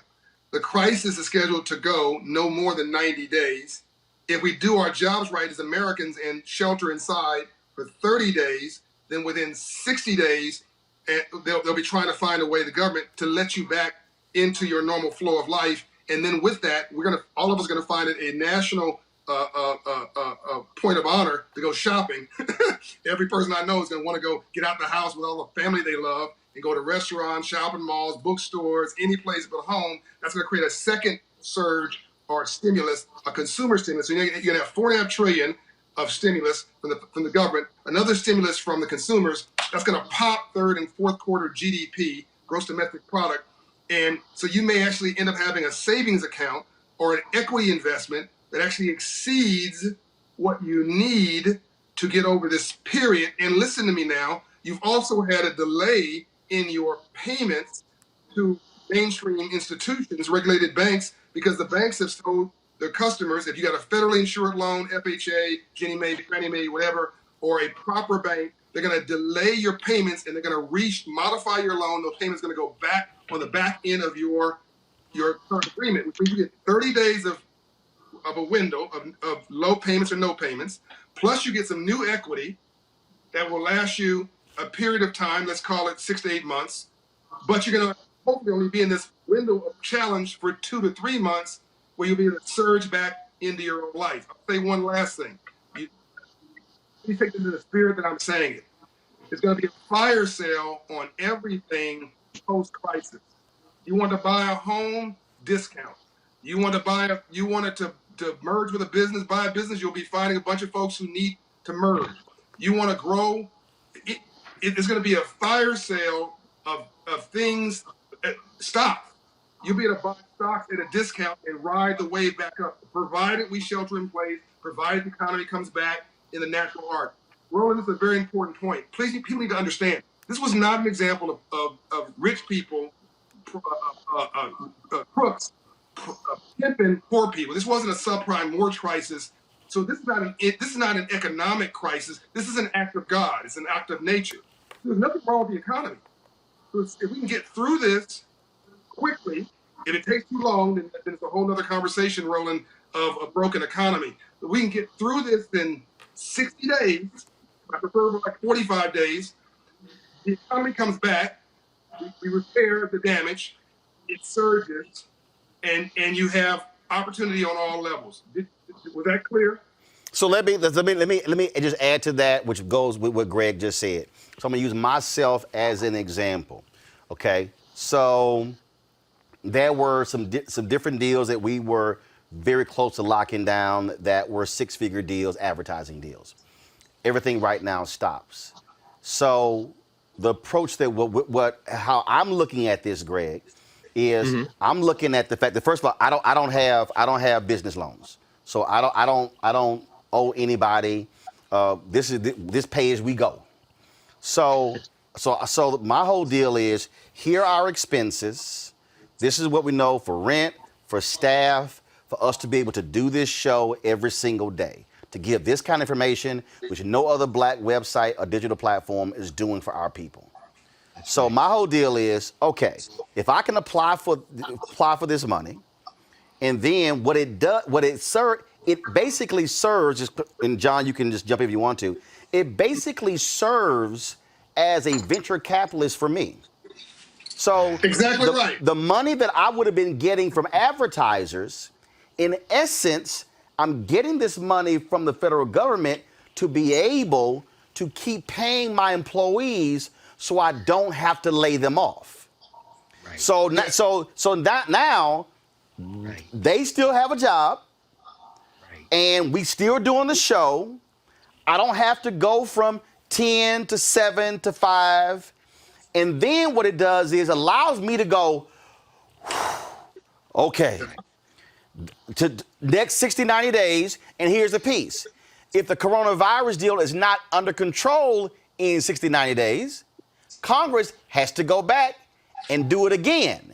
Because what they can't afford, John, and this will be the final comment from John, what they can't afford, as the head of the SBA said at the news conference today, small businesses account for half of America's GDP. They can't afford for guys like me to go out of business because you ain't got enough large businesses. America is actually run through small businesses. So here's the numbers. Roland's correct. 50% of all jobs in America are small businesses. 20% of all jobs in America, of all small businesses in America, of all jobs in America, are companies with 20 employees or less. Companies like Roland Martin's. And 70% of this economy is consumer spending, the people who work for these companies. 90% of all businesses in LA are companies with 100 employees or less, and LA is the 12th largest economy in the world. You see how this all connects together? So Roland is literally correct. I'll give you one other thing.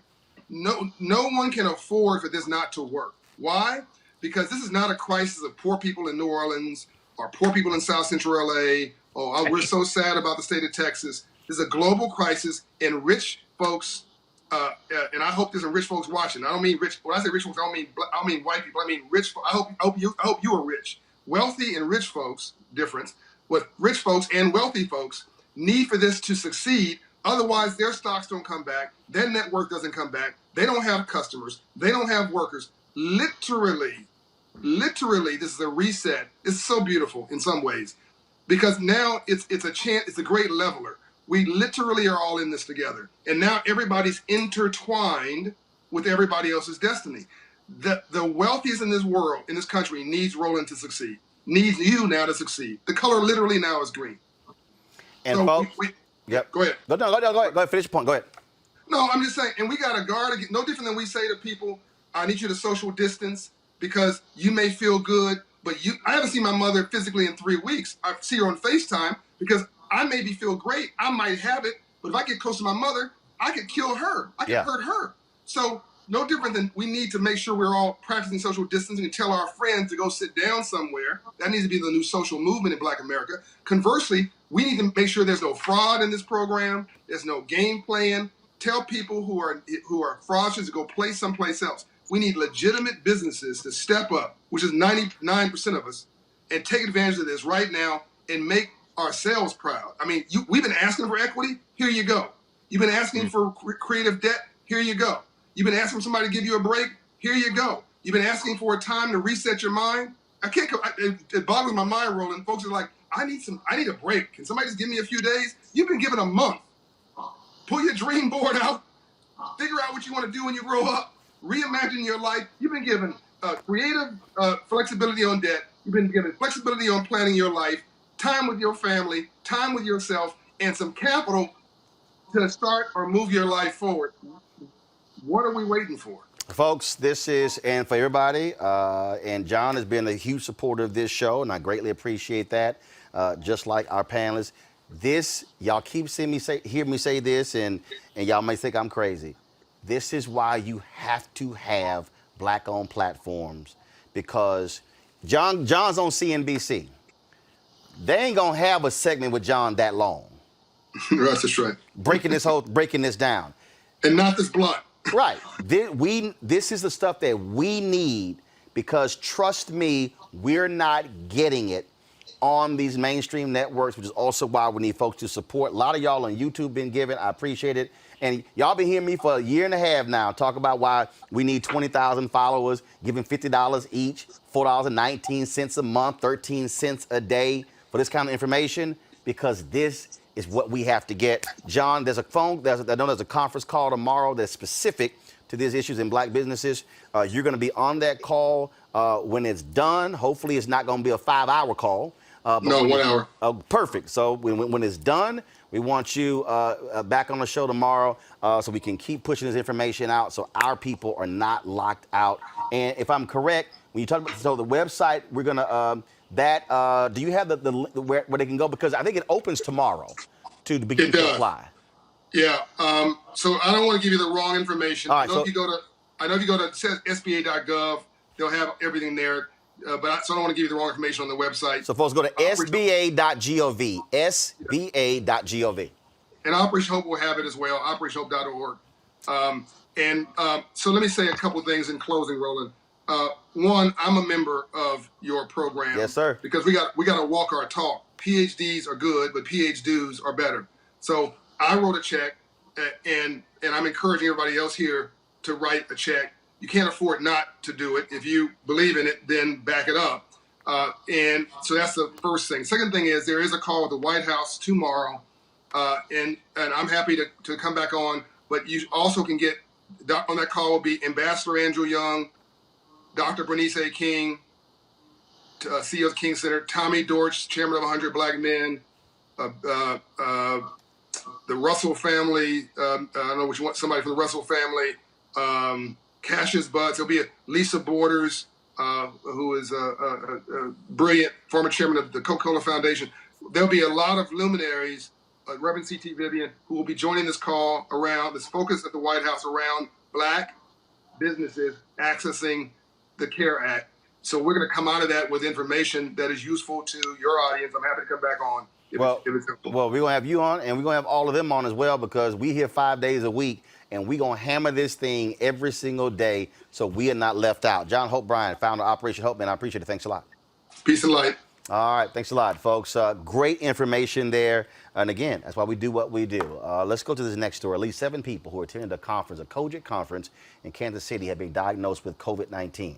The Kansas Department of Health and Environment issued a statement this week saying people who attended Kansas East Jurisdictions Ministers and Workers Conference at the Miracle Temple Church of God in Christ may have been exposed to the coronavirus that causes COVID-19. Now, folks, not having church services during this outbreak certainly creates a problem for a lot of churches. Now, here's the deal. People love talking about mega churches, but the reality is this here. Mega churches only comprise 4% of all churches in America. Mega churches comprise 4% of all churches in America. 96% of churches in America are small churches. And so what has happened is many of these churches are struggling to keep their churches strong until the parishioners return, and that's where larger churches are stepping in. Joining me now to talk about this is Justin Giboney, attorney and political strategist, and Bishop Vincent Matthews Jr., mission president for the Church of God in Christ. Bishop Matthews, how you doing? Bishop Matthews? I am here. All right, how are you, man. sir? Doing great. All right, pull up Bishop. So Bishop, what are the churches doing for these smaller churches? because a lot of these smaller church pastors don't see what's happening. They're concerned. They're thinking about, will they lose members? Will they lose their churches? Will they lose their buildings? What's happening? A lot of churches are in trouble. You know, the narrative that's out there is that churches are mega churches with big money. But as you know, Roland, first of all, thank you for having me on your show. The average church is under 100 members. And black churches in particular in urban and rural areas, many of their people have been laid off. Many churches are finding themselves in challenges. And so we've linked with the AND network, and the church is raising money, infuse money to assist these churches so that they can continue to serve their communities. And so that's a huge challenge because our communities are in need of help right now. Is Justin there? Is Justin there? Is Justin there? All right. Well, I'm here. Pull him up, y'all. Pull him up. Justin, please. What assistance do these churches need? What is being offered to assist them? Yeah, so what we've done, as Bishop was saying, is we've created what we're calling the Churches Helping Churches Challenge. And as you know, the Barna group came out, I think on Tuesday, with research that showed that tens of thousands of pastors around the nation do not believe their church are not sure that their church is going to make it through this crisis. So what we've done, we've gone to majority churches, majority faith organizations, and others, and said, hey, this is the time to show what the church is really supposed to be about. We need to help these small at-risk churches by giving them grants to get them through this period. So we have the Churches Helping Churches Challenge, and we also created the COVID-19 Church Relief Fund. We'll be raising upwards of $500,000 to give small grants, about $3,000 grants to churches that are in need. And Roland, you know, if you get the number saying that tens of thousands of churches don't know if they can make it, that means it's even worse in our community, and that our community is getting hit really, really hard. So a lot of these churches who they were all in a bad position, or they have a lot of people in their area are just out of work and can't give, or they have an older congregation that doesn't give online, they're really just stuck. Well, it's time for us to come together, whether you're a white church, Hispanic church, black church. If you have more financial stability, it's time for all of us to step up and help these smaller churches. So we're going to launch tomorrow. We'll have open applications on churchrelief.org for folks to apply, for small churches to apply to get this money just to make it through the crisis. The worst thing that could happen is for us to get through this crisis, and then you have a bunch of small churches who were serving their communities that can no longer do so now because they didn't make it through the crisis. Bishop Matthews, what the churches are also dealing with, look, most of them don't even have infrastructure to be able to do online. I did a video last week showing some different cameras, how they can use to be able to go online. But one of the things that we have to also recognize is that they got to deal with these older members who but they love church, they want to go to Bible study. But this is the moment, as far as I'm concerned, this is the moment where black churches have to seize the moment to say, look, as Jamal Bryant says, typically churches are 10 years behind where the country is. This is an opportunity to say, hey, we got to now operate in the 21st century as well. And so while helping them stay afloat and survive, they also have to be in a thrive state of mind. You're exactly right, Roland. Our presiding bishop, Bishop Charles Blake, has continually urged churches to follow all protocols and all guidelines to protect our citizens. I talked to one of our pastors today in Brooklyn, New York, Pastor Taylor of the Open Door Church in Brooklyn. They're serving 420 families a week, this week, last week, and every week for the last 35 years, giving groceries and doing things. They don't have PPEs. They don't have other things. This kind of money will help this small church who's helping their community with infrastructure. And you're right. They have to be careful, but without the infrastructure, it's very important to catch up and to be a part of their communities to serve. Justin, again, give us that website where people can go to get more information. Churchrelief.org. Churchrelief.org. All right, then. Justin Giboney, attorney, political strategist, Bishop Vincent Matthews Jr. We certainly appreciate it. Thanks a bunch. Tell Bishop Blake I say what's up. I will. All right, gentlemen, thank you so very much. Final comments from my panelists. We're going to close the show with some fun stuff. It's been a little heavy, but we're going to do that. So I'm going to start with Erica. Final comment for today. I am imploring and asking everyone that's watching this broadcast to please whip out your phone now, utilize Cash App. I understand that we are really in unprecedented times, but if you do have something extra and believe in the show, believe in the program, to please go ahead and send off to Roland Martin Unfiltered. This is an important platform that we need. It continues to teach and build us every day, and it's just something that we, especially in these times, need. Also imploring everyone to stay safe, take care of yourself, love on yourself when you get up first thing in the morning, and make sure you check on people that you might not ordinarily check on. Reese, people always talk about, man, we need this, we need that. Guess what? But we need information. When you hear the phrase information is power, it is power. What John Hope Bryant laid out, all of our black businesses need. Absolutely. And I think the most important thing that he said is don't give yourself bad news before you've even looked into it. So many people are so intimidated by the prospect of so much as even looking into it. It's free to go to sba.gov and find out the information, find out if you apply. Time is of the essence. Do not let this go by. We've heard a lot of people make justifiable complaints about how $1,200 is not enough for a stimulus and all those other things, but the stimulus check is not the only thing on the table. You have unemployment if you've lost your job, and if you are a small business owner, you have this this grant program. Take advantage. These are tough times, but most of us are at home and we do have a little bit of time in our hands. So make sure at a minimum, look into it. And if you don't have a small business, but you know a small business owner, maybe they're not watching the show, look into it for them and make sure that they get that information. Greg, I did an Instagram Live last night with comedian Ali Sadiq, and we were talking about the show, and we were on till like 3, 4 o'clock in the morning. And one of the things that I said to him then is that when Robert Abbott created the Chicago Defender in 1905, it didn't just become it wasn't a Chicago newspaper. Their readership actually was more outside Chicago than it was inside Chicago. And the thing that I need people to understand is that when you hear the phrase, ain't nobody gonna save us but us, what this moment is revealing to us, Greg, and I'm just gonna go ahead and say it, what this moment is revealing to us, all of those black websites that are focused on entertainment ain't covering no entertainment, because the entertainers, they all at home. This is what I've been saying about why you got to have news and information.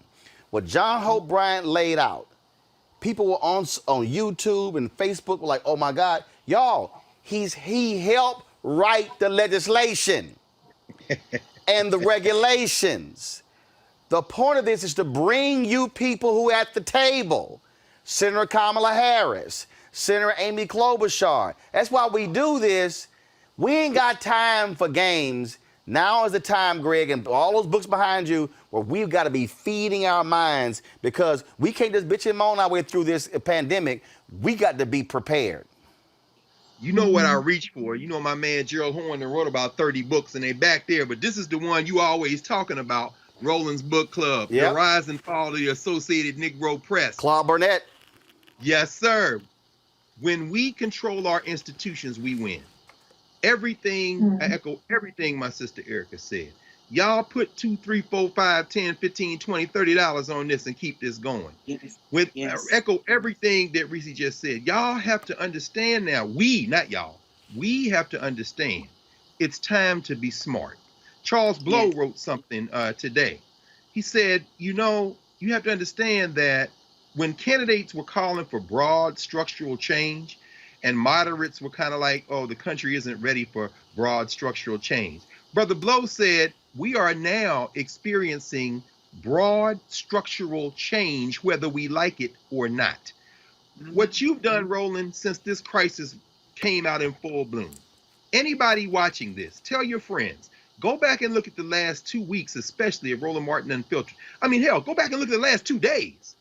You've had sitting United States senators today, Klobuchar and Harris. You've had the mayors, the black mayors around the country. You've got policymakers. What we just heard from Brother Hope Bryant a minute ago, John Hope Bryant, is worth its weight in gold. And as he said He's not going to say that on MSNBC and to conclude, as you said, he wouldn't be allowed to go on that long anyway. This is the greatest evidence in a moment when everything is about to change that, number one, this is the most important news show on television of any racial background or any cultural background. All you got to do is switch to another channel and realize how worthless all that stuff is. It's sensationalist entertainment. And number two, whatever you can bring to Roland Martin Unfiltered to support it, please do, because this information may literally save your life. Greg Carr, Reese Colbert, Erica Savage, Erica Savage Wilson. I appreciate it, folks. Thanks a bunch for sticking with us the full 2 hours. Again, lots of information there, but I got a couple of things left. I want to thank y'all. I appreciate it. Bless you. All right, see y'all next week. All right, y'all. Sam Jackson, he's back, and he wants y'all to keep your ass at home. Roll it. Stay the at home. The Rona is spreading. The is no joke. It's no time to work or roam. The way you can fight it is simple, my friends. Just stay the at home. Now, technically, I'm not a doctor, but mother listen when I read a poem. So here I am, Sam Jackson, imploring you, keep your ass at home. If you want things to get back to normal, don't panic. Just use your dome. Wash your hands, stop touching your face, and stay the at home. Motherfucker, it's no time to gamble. Look around, you're not at a casino. Just stay the home as if your name was Trenton Quarantino. Sure, you can still see your friends. Use the mother app on your phone. But unless you just ran out of groceries, please stay the at home. Thank you for doing your part to flatten the curve, because that is steep. And now that you're home, please feel free to go to sleep.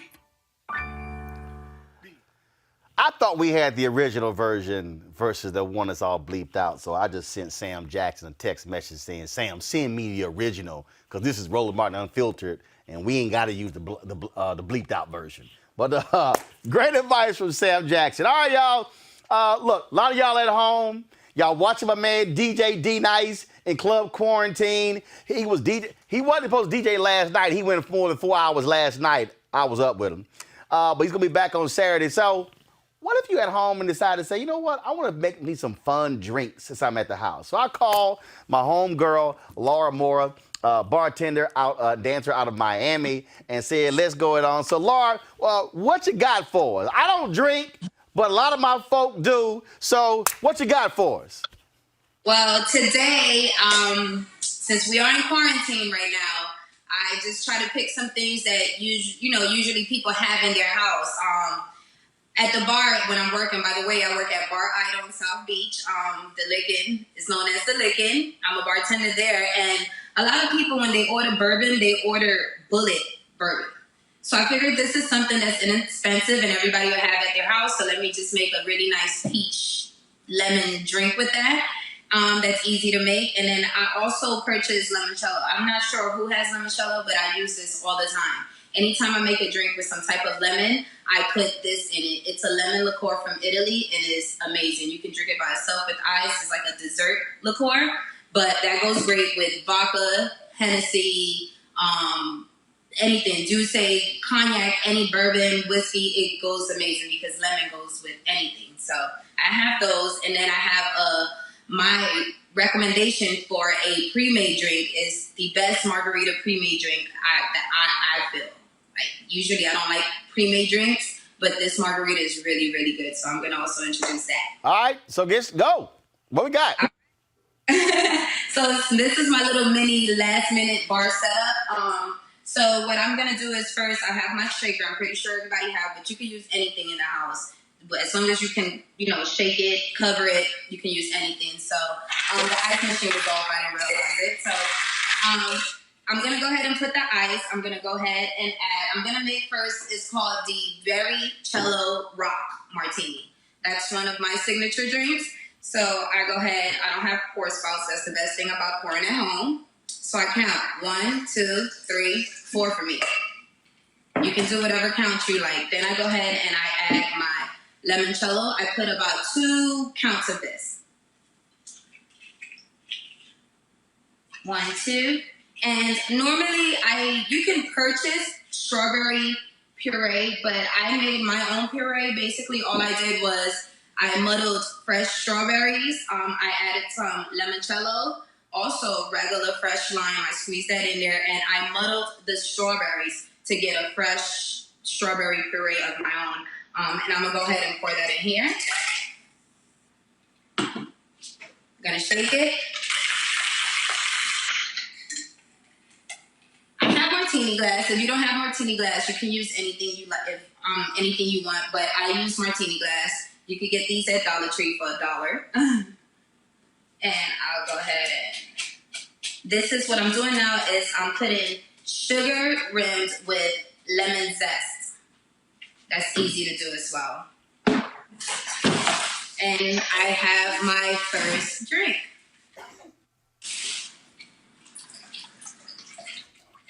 All right. All right, that's so pretty. The Very Cello Rock. The reason I'm calling it Very Cello Rock because it's pretty much a strawberry lemon drop. And what I used was Ciroc and limoncello. So Very Cello Rock. All right then. Pretty cool drink there. All right, so that's the first drink. What's that lemon drink you were talking about? All right, so this is the first drink. Well, this is the lemon drink. This okay, is the gotcha. Okay, strawberry, guys, strawberry lemon. Okay, got it. So what you want to know about is the bourbon drink. There you go. Peach drink, but right. It also has lemon in it. Roland, the non-drinker, wants to know about the next drink. It's okay. You have a lot of friends that drink. It's okay, like me. So I'm going to go ahead and pour this one out. Give me just a second.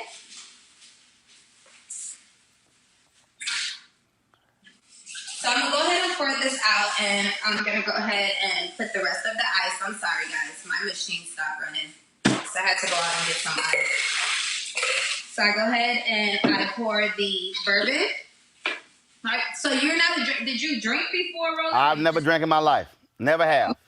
I've never drank anything. I've never drank alcohol. Not when I pledged, not when I went over, not when I got married the first or the second time, 18th, 21st, 40th, 50th. Never drank in my life. Look, I'm crazy enough. I don't need no alcohol. You know what? Okay. I get you. I get it. I mean, I don't know how you made it, but listen, everything. I ain't never even had an energy drink. I don't even drink coffee. So, look, I don't need no help. I drink coffee. Well, I started drinking coffee when I was working at my job. No, I'm good. Those things are addictive. I'm good. But, now, what's this? What's this? So what I'm doing is I put the bourbon. I put 4 counts of bourbon, and then I put 2 counts of the limoncello.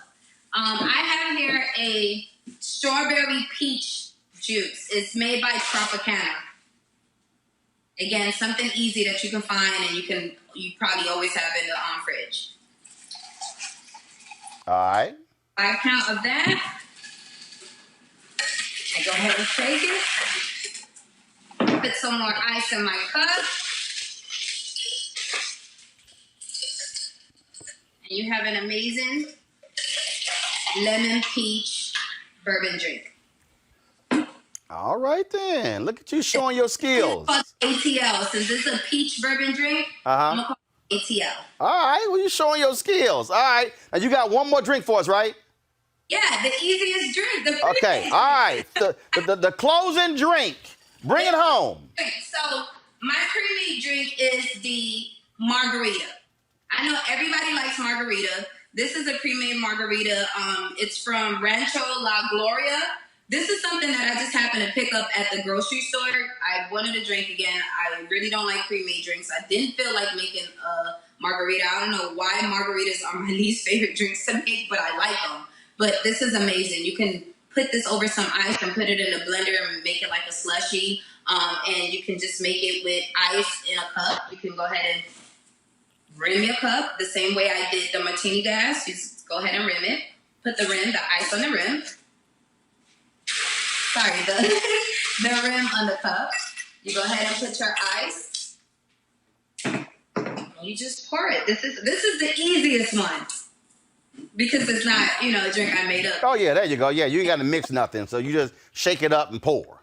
Exactly, but this is a brand that I do recommend for a pre-made tequila. Oh well, trust me. My parents, they do drink, and they love visiting me because people give me alcohol for some damn reason, and they love drinking, and so they can't visit me obviously because of coronavirus. So they are watching right now. Trust me, my dad probably will be sending my sister out to buy that probably tonight.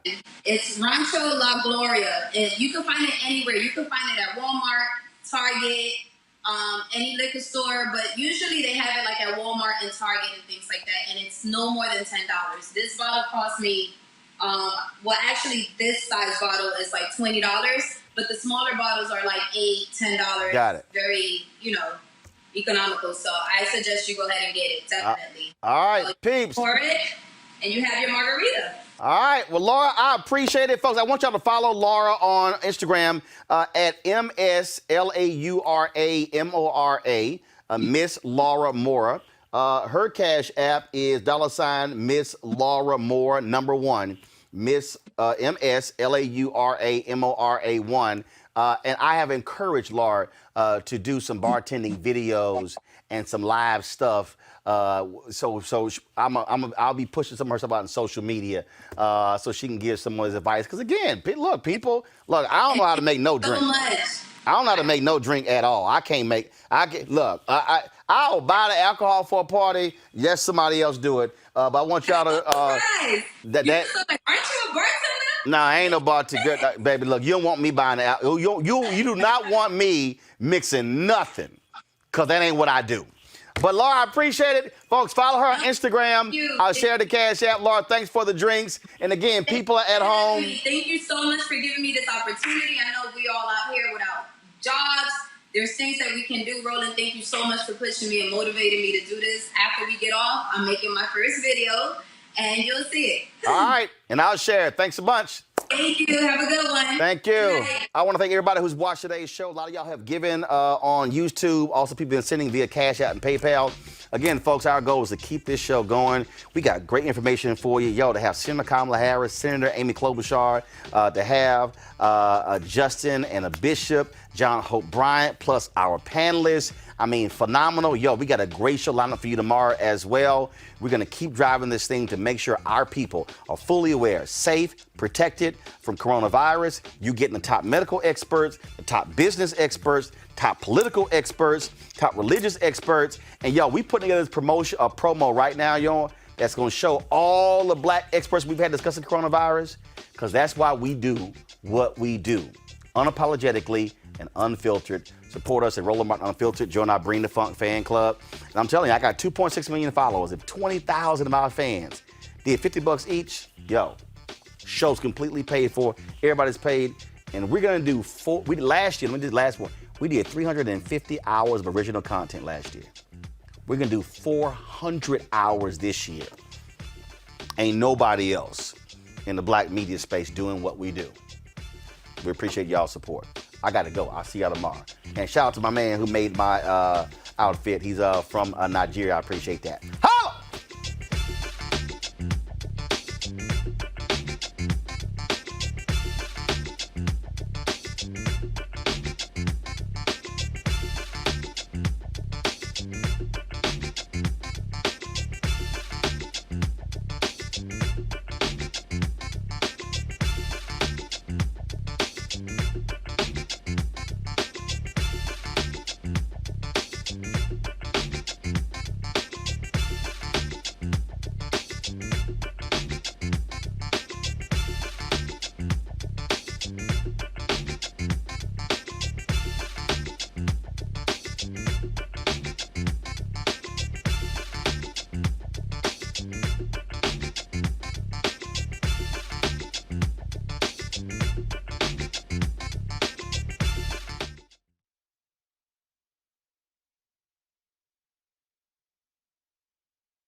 You want to check out Roland Martin Unfiltered? YouTube.com/Roland S. Martin. And subscribe to our YouTube channel. There's only one daily digital show out here that keeps it black and keep it real. It's Roland Martin Unfiltered. See that name right there? Roland Martin Unfiltered. Like, share, and subscribe to our YouTube channel. That's youtube.com/Roland S. Martin. And don't forget to turn on your notifications so when we go live, you'll know it. Hey everybody, this is Sherry Shepherd. You're watching Roland Martin Unfiltered, and while he's doing Unfiltered, I'm practicing the wobble. Yes, I am. Because Roland Martin's the one, he will do it backwards, he will do it on the side. He messes everybody up when he gets into the wobble, because he doesn't know how to do it, so he does it backwards. And it messes me up every single time. So, I'm working on it. I got it. You got Roland Martin. Hi, my name is LaToya Luckett, and you're watching Roland Martin Unfiltered. What's going on, everybody? It's your boy Mac Wiles, and you are watching Roland Martin Unfiltered. What's up, y'all? It's Ryan Destiny, and you're watching Roland Martin Unfiltered. What up, Lana Well, and you are watching Roland Martin Unfiltered.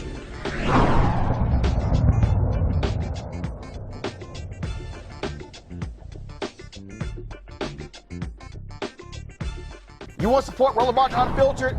Be sure to join our Bring the Funk fan club. Every dollar that you give to us supports our daily digital show. There's only one daily digital show out here that keeps it black and keep it real. As Roland Martin Unfiltered. Support the Roland Martin Unfiltered daily digital show by going to RolandMartinUnfiltered.com. Our goal is to get 20,000 of our fans contributing $50 each for the whole year. You can make this possible. RolandMartinUnfiltered.com. Hey fam, want to check out Roland Martin Unfiltered? The blackest show on all of digital, cable, and broadcast. Check out our audio podcast. There's only one daily digital show out here that keeps it black and keep it real. It's Roland Martin Unfiltered. Press play. Martin.